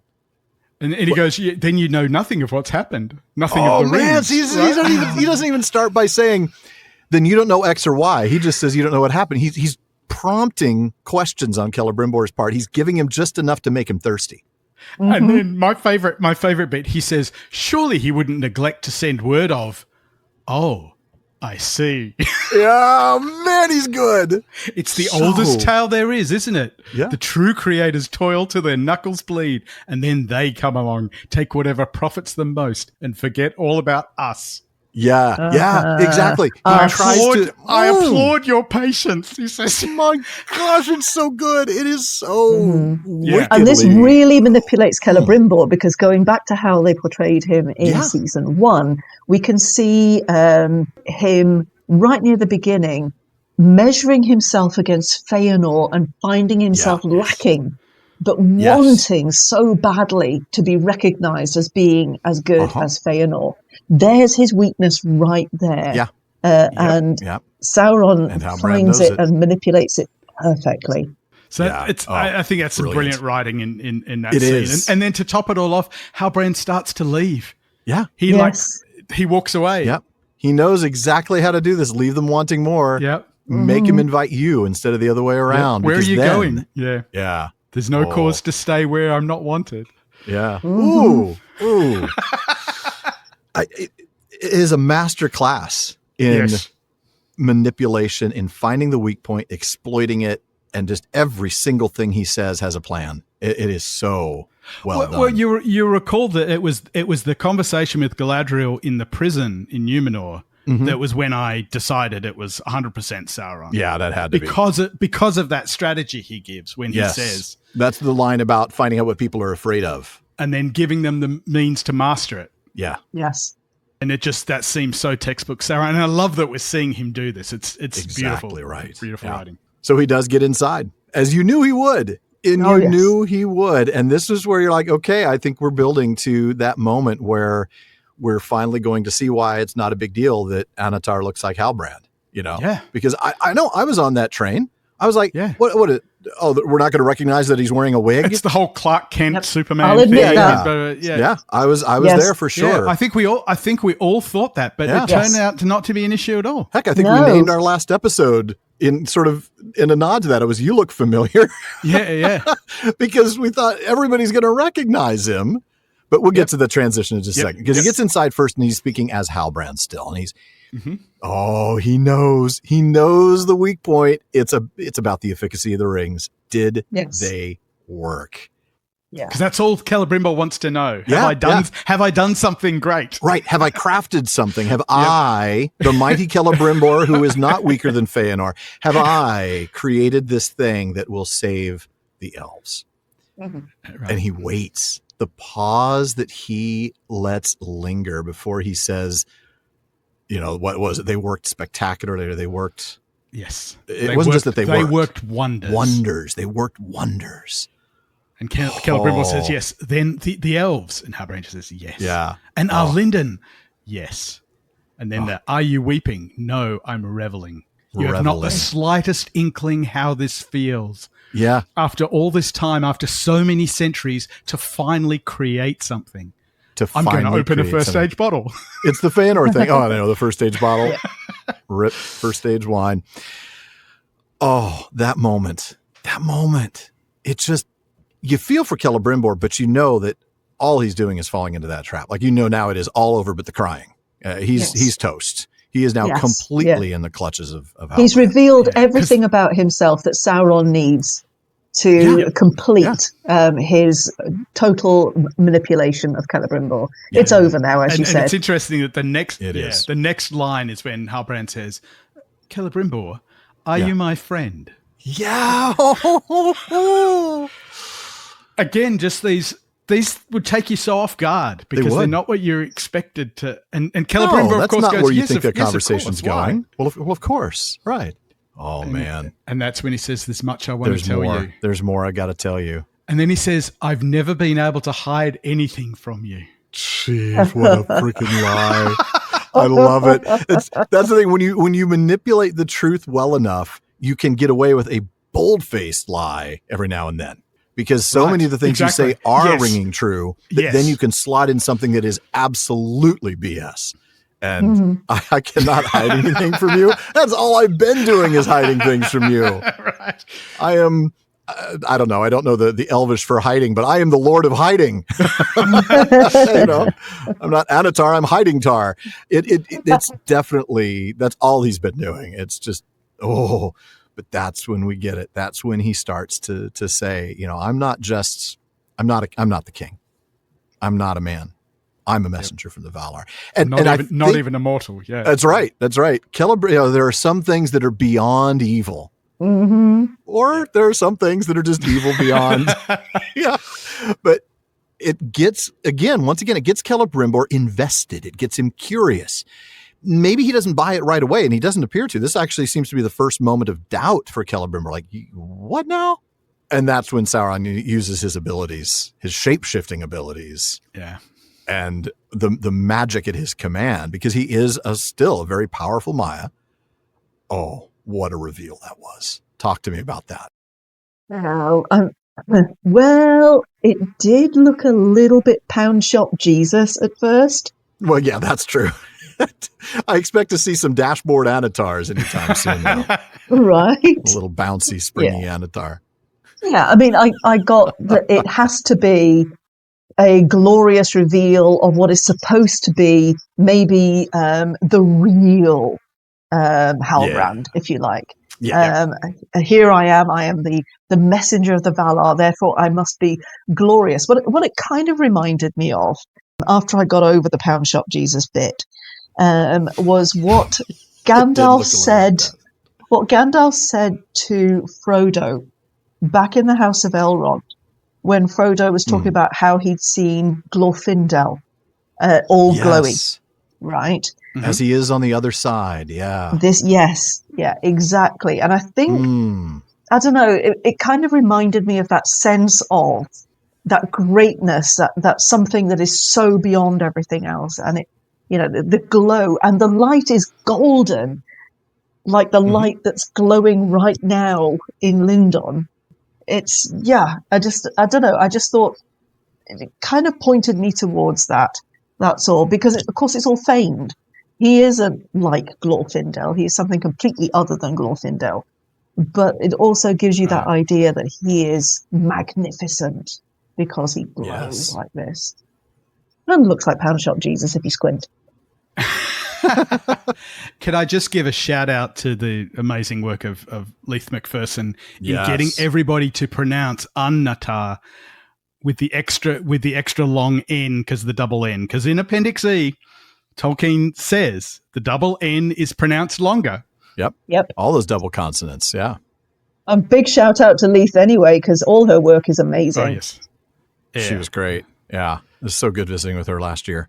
Or I say last year, last season, the last time, season 1 of Rings of Power wrap up when we got to visit with her. That was some good stuff. All right. Yeah. The reveal, the thing that I liked about it, because you're right, that a little bit of that, I would have thought dollar store Jesus, but that's just the US UK thing. But aside from that, I think the thing that I really enjoyed about the reveal was that they were no longer going to try to do what all of us were thinking they were going to do, which is get us to think that the elves just didn't recognize him. They were leaning into, don't worry, it's still me. I'm just this other guy. Like, this is this is my true real form. self. Yeah, my true form, which Celebrimbor says, I've seen your true form. And your natural form. He's very afraid of that, Yeah. And I feel like in that sense, they nailed it because you no longer have that worry of, how are they going to pretend that we don't know who that is? Of course we know who that is. I think they solved the problem. They removed all of my problems and concerns. Yeah, they totally did. Yeah. They got rid of that altogether, which I thought was really well done. I'll admit that I was concerned because I thought, it's clearly Charlie in a blonde wig. So how are we supposed to get past that? But they totally did away with the problem. Yeah, they got rid of it by saying, well, you're not supposed to look past it. It is Charlie in a blonde wig. Mm-hmm. And that's perfectly fine because that's who he really is, quote unquote. Mm-hmm. Yeah. I have to just quote more of what he says as Annatar because it's just, again, classic playing to Celebrimbor's desires. He says, I've walked through the dust and deserts of faraway lands in search of an artist possessing the craft to save all Middle-earth. Obviously, I've found him in you, but that's... Me? Never again will the world overlook you as the mere scion of Fëanor. The mere scion of Fëanor. Wow, that was good. But forever revere you. And then he calls him the Lord of the Rings. That was so good. That was so good because that is never an answer that I've heard given. Who is the Lord of the Rings? And yes, it's Sauron, but people might think it might have been, Frodo got rid of him, so he was the Lord of the Rings, or maybe it's. Well, when Frodo writes that as the title, it's clearly referring to Sauron, but that's not to say that other people. Celebrimbor, the Lord of the Rings. Exactly. Wow. Well played, Annatar. Well played. Well, we have one more little snippet of the elves before we go on. And boy, we're already running long, but folks, I'm sure you don't mind. So Gil-galad sends Galadriel on a mission, but this time not as a commander, but as a mere lieutenant. Elrond is commanding this. And boy, does that put her in her place, doesn't it? Yep. Ooh. Ouch. That was a painful moment for her, and you could see it. Demoted. Yes. And I've got to take orders from a guy who no longer considers himself my friend. Yes. I mean, it's just a painful reminder. In a way, Elrond, why do you even want Galadriel there? I mean, I think that's the tough part is you got to have her there because she is a mighty warrior and she is the one who has had the closest experience with Sauron. So you got to have her there as a source of intelligence and as a fighter. But if you're Elrond, I don't know. I would have liked to have seen the battle behind the scenes between him and Gil-galad. Did either one of them stop for a minute and say, you know what, I don't want Galadriel on this mission? Yeah. But here's the thing as well, right? The last time we saw Elrond and Gil-galad together, they weren't getting on. In fact, no, they weren't. Elrond defied his High King. Yes, now suddenly he's so forgiven that he's put in charge of the mission over Galadriel. Maybe because Galadriel's in the doghouse and there's only more room for one in the doghouse. That's what it seems to be. Gil-galad's kind of like, who's most on the outs with Gil-galad? Yes. If you're not absolute worst, then you're better than that. Yeah, it did feel a little weird. Like, that was pretty quick for Elrond to get back in the good graces of the king. But let's be honest, this Gil-galad does seem a little fickle. So yes, very much so. Yeah. All right. Well, folks, we do have a couple more storylines to talk about. There are a little bit less to talk about, and we'll talk about them after the break.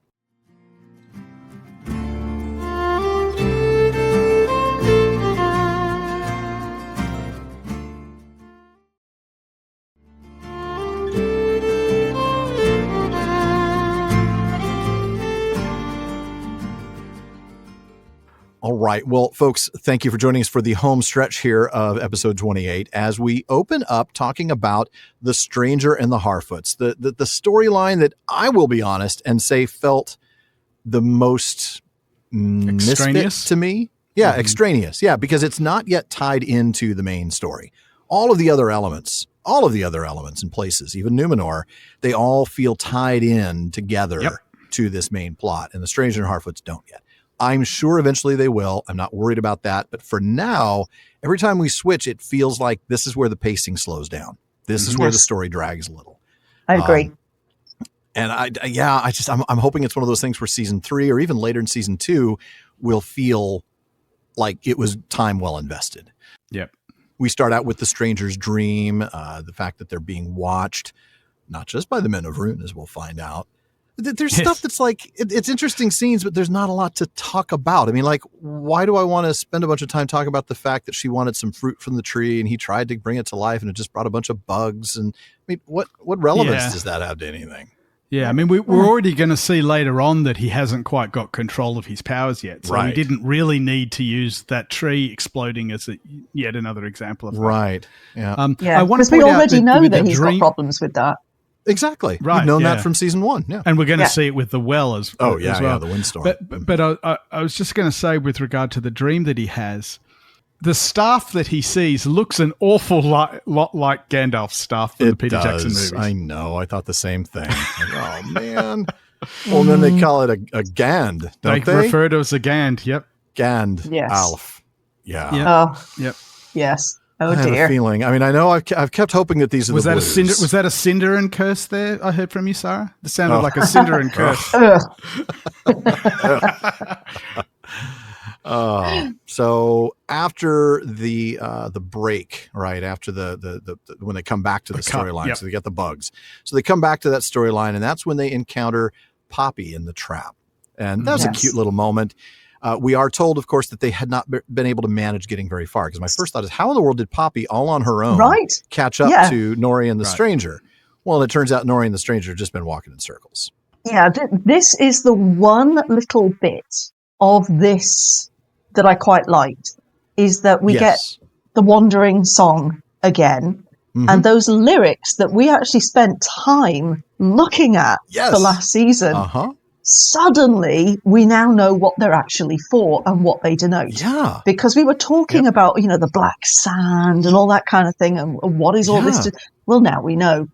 And from last season, this is one of my favorite things is that Wandering song. Oh, that Wandering song was neat. Yeah. And now we actually get to see it's more of a map. It's fun. Yeah. I'm not sure it's necessary. Fun. We spend a lot of time with the Stranger and Nori and Poppy.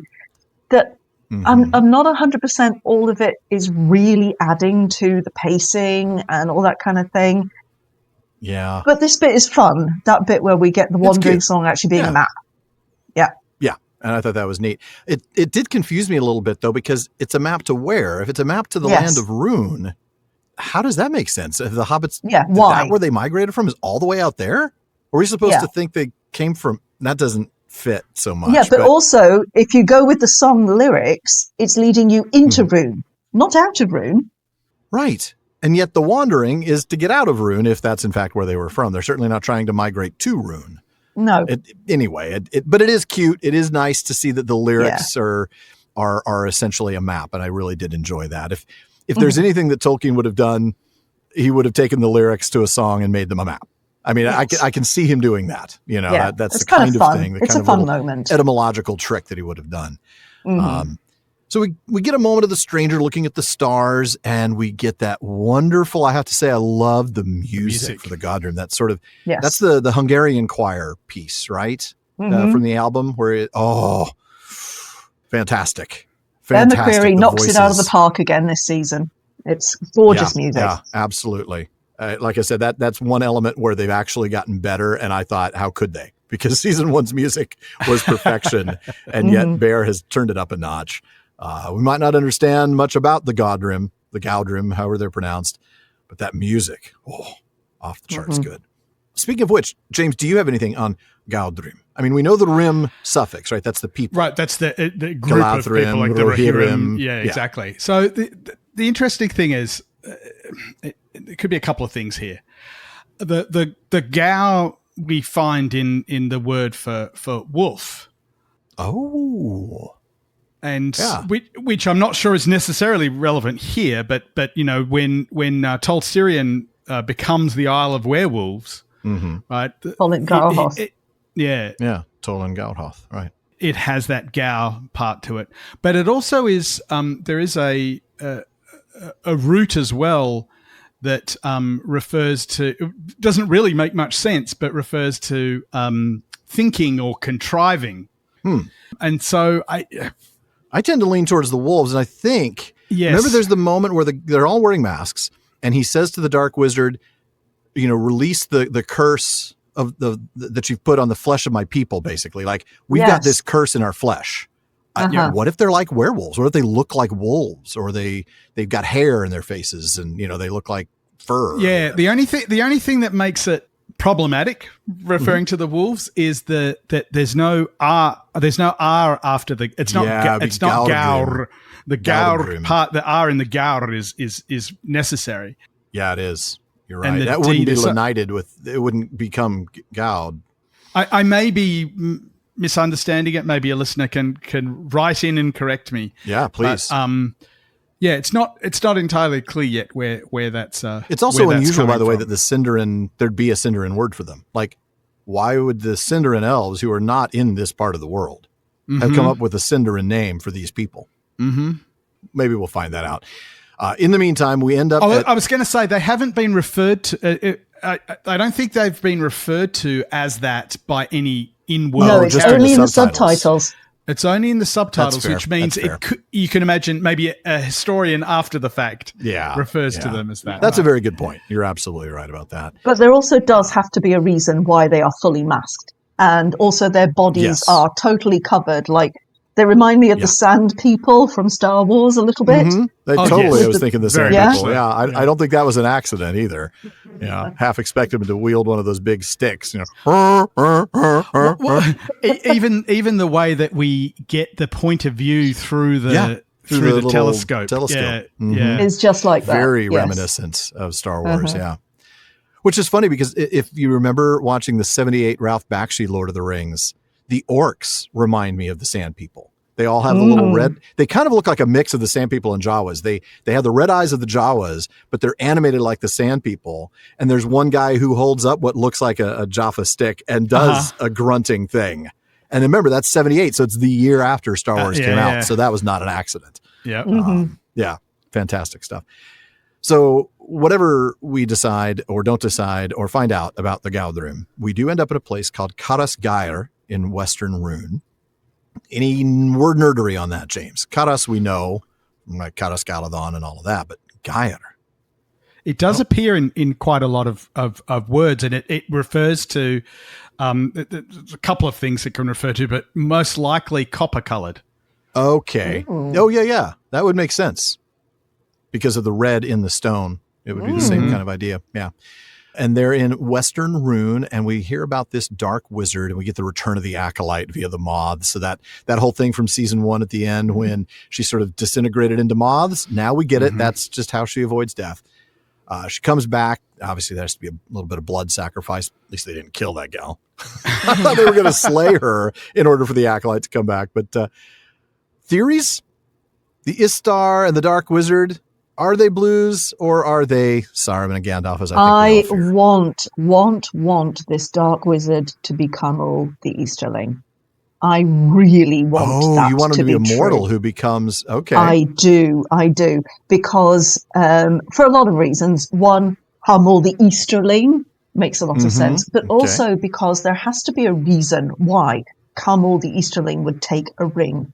Right. And here we have a dark wizard who's playing around with all kinds of dark magics.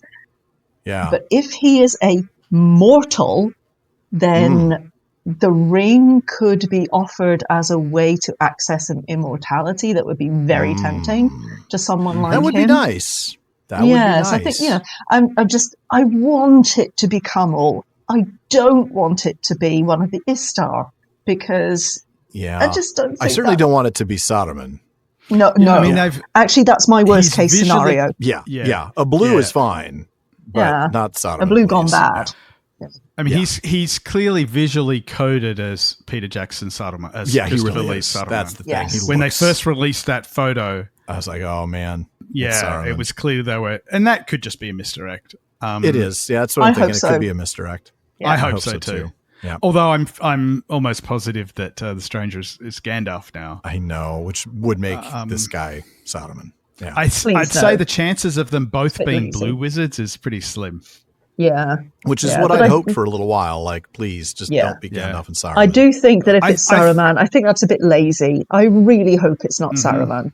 Because Saruman is not evil in the Second Age. No, not yet. Not for a long time. No. Yeah. No. The reason I don't think it's the Blue Wizards either is that I don't see them, given how we've seen how the showrunners have kind of dealt with the Easter eggs for the deep cuts versus the stuff appealing to a broader audience.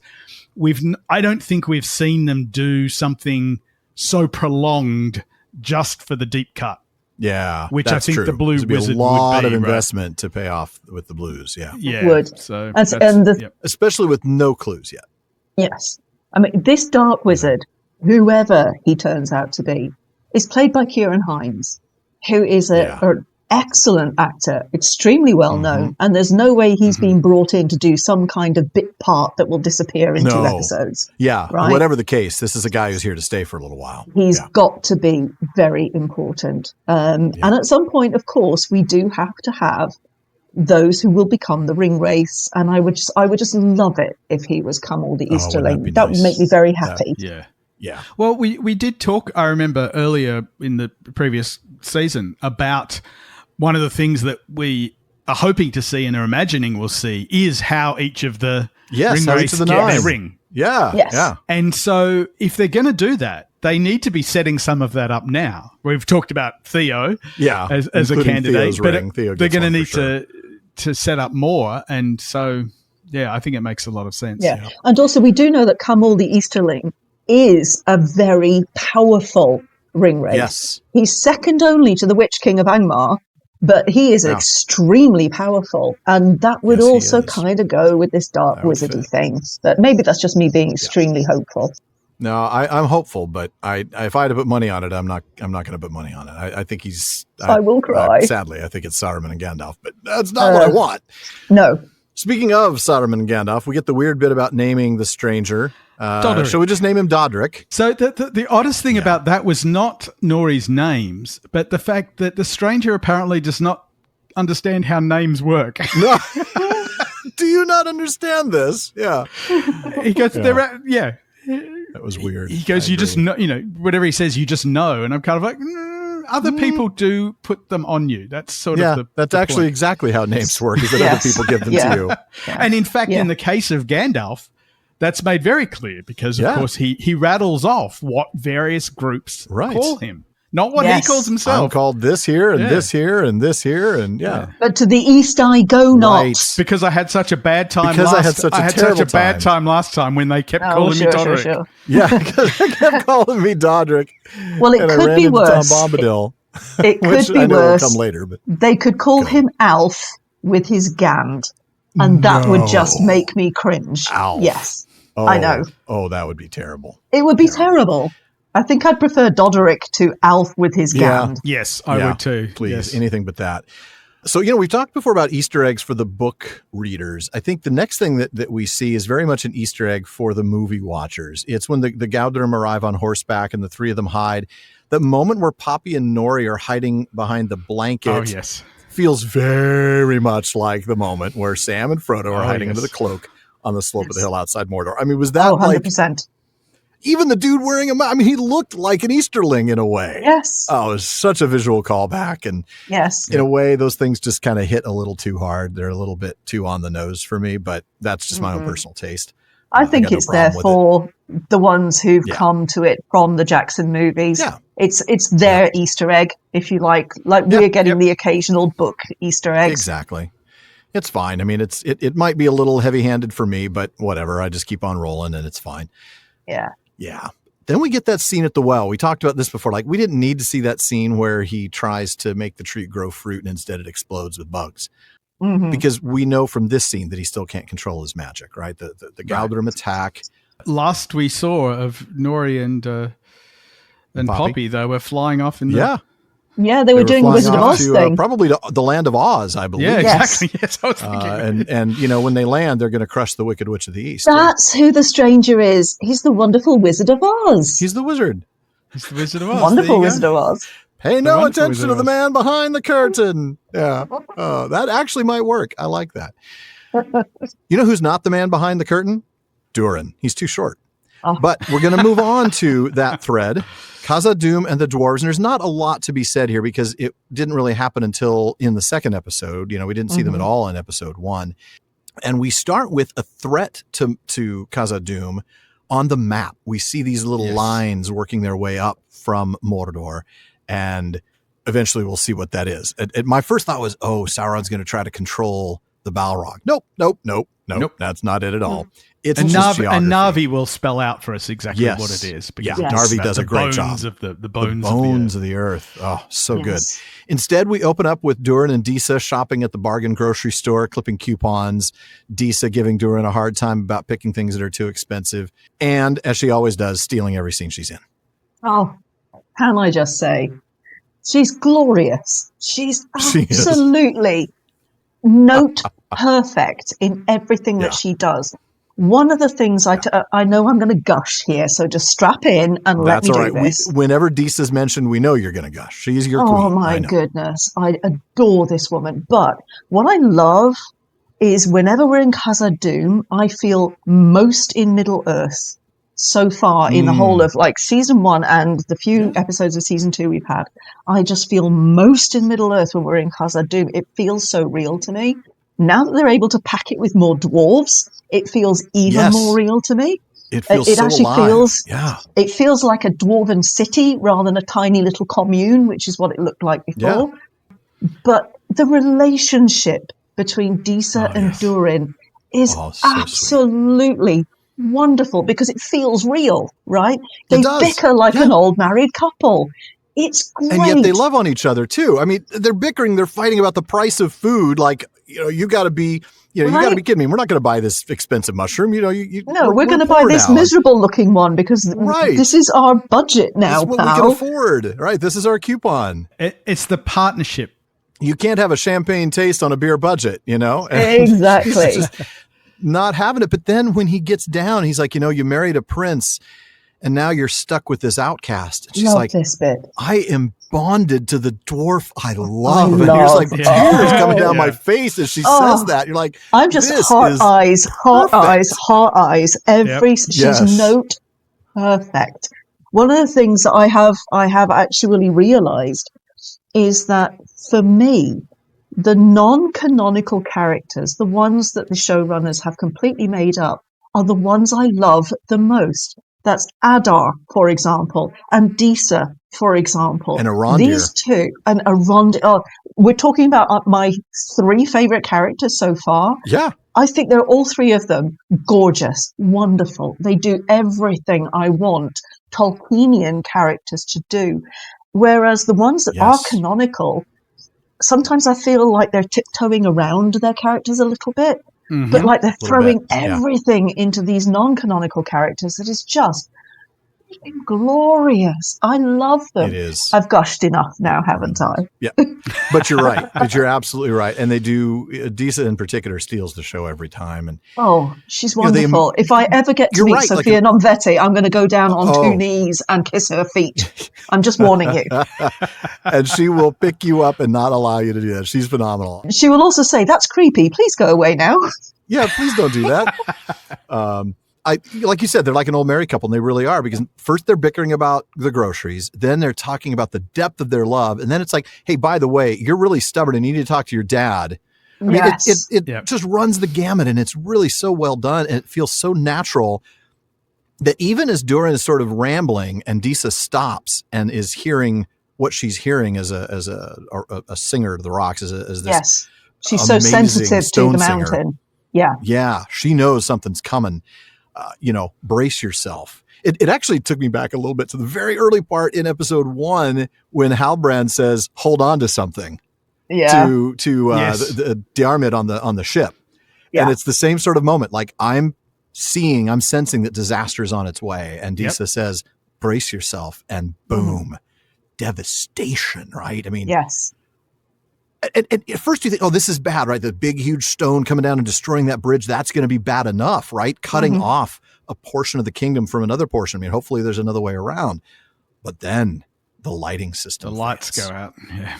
And now that means they can't grow crops. This is going to spell their end if they can't solve this problem. Yes. And of course, they've set this up to be, this is the reason why the dwarves will accept the rings. Why they need the rings. Yes. That's correct. Exactly. Yeah, absolutely. Yes. Because why else would someone as proud as King Durin accept this elvish help? Yeah. Right? Yeah. Right. He barely was willing to help the elves. He sure isn't going to want their help. Exactly. That's not dwarvish. Yeah. Mm-hmm. We get that amazing moment with the stone singers and the music. And the discordant music. And it's so, you just feel that tension building in the chord structure. It's so intense. And then it all goes south. And the king is just convinced now the hand of darkness has fallen on the kingdom. And we're doomed. Man. And that's when we get introduced to Narvi, of course, by the way. What was his role? It's not lead digger, but basically it's that role. It's like tunnel architect or master tunneler. That might come up in the next episode. It might. Yeah, it might. I can't remember, but clearly that's his role. And he's clearly well respected.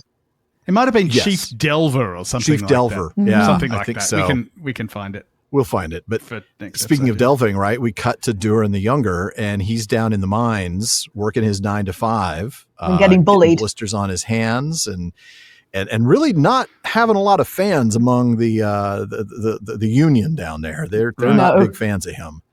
No, he's getting bullied and pushed around. There's a lot of locker room banter going on down there.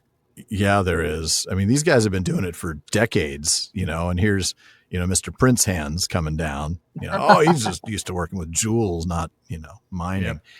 I suppose that's not an unrealistic thing to expect. You'd think they'd show a little more respect to the guy who's probably going to be the king, like, do you want to tick this guy off? But, I don't know. Dwarves, to me, I don't imagine they really have a lot of filters.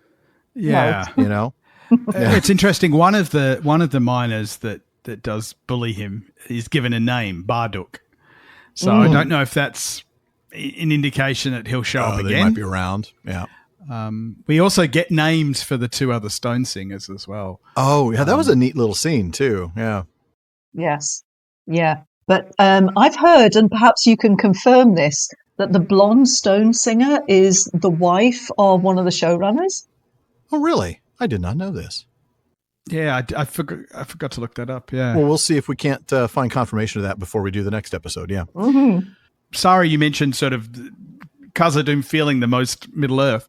Mm-hmm. It's interesting because it just occurred to me that's the one place that we see again in the Third Age in the films. Yes. No other place, well, other than the Grey Havens and Mordor, right? All of the other places are places that we don't have any sort of investment in knowledge of. The fact that we're seeing this Second Age Khazad-dûm and we're going to then see the end result of it all after the Balrog and everything, I think is is really interesting. That they're setting us up to have that real investment in the location, which makes sense because we don't have that connection with Linden or with the Region if we're movie watchers. Yeah. No, I think you're right. Well, before we wrap up, right, we've got a couple more little notes here on that line. We get the stubbornness of the Durins, which is going to be a recurring theme, I suspect. But we end on that invitation from Celebrimbor. And the one, like you said, James, this is clearly, the setup, right? The destruction of the lighting system and the farming and all this. This is why the elves, or why the dwarves are going to accept the elves' help. I do think we've seen something in the trailer that suggests that Durin the Younger is going to very much see through whatever Anatar is trying to sell. Yes. Mm-hmm. Yeah. But I guess we'll see that in the next episode. Yes, yeah. Well, folks, that does conclude our first proper episode, really, of the second season of the Rings of Power wrap-up. But be sure to join us again in just a couple of days. Right after the fourth episode drops, the three of us are going to get together again and record our thoughts on the third and fourth episodes. And then after that, just one at a time. Thank you very much. More 2-hour episodes after that. So thanks to the team that helps us get this show out there every week. That's our editor, Jordan Reynolds, Barliman Becca Davis, social media manager, Casey Hilsey, and our website guru, Phil Dean. And speaking of the website, please check it out at ringswrapup.com. We've got show notes, our online storefront, and one of these days, maybe even a few outtakes. Oh, surely not. We're sheer perfection at all times. There can't be things like outtakes. Start to finish. Perfection is not just in Valinor. Well said, sir. Okay, but apart from that, you'll also want to take a look at our library page. Now, this show may be about the Amazon adaptation, but the three of us are first and foremost fans of the books. So we've provided links for you to get all the lore. We do get a few pennies from the purchases you make there, so thank you. Indeed. Thank you. And one last thing, as always, please don't forget to send your thoughts, comments, and most of all, your predictions for Season 2 to barliman@theprancingponypodcast.com. And if you want a chance to have your actual voice heard, you can send us audio of you asking us your question by visiting podinbox.com/prancingponypod, where you can record your question for us. But be sure to send the question to Barliman too.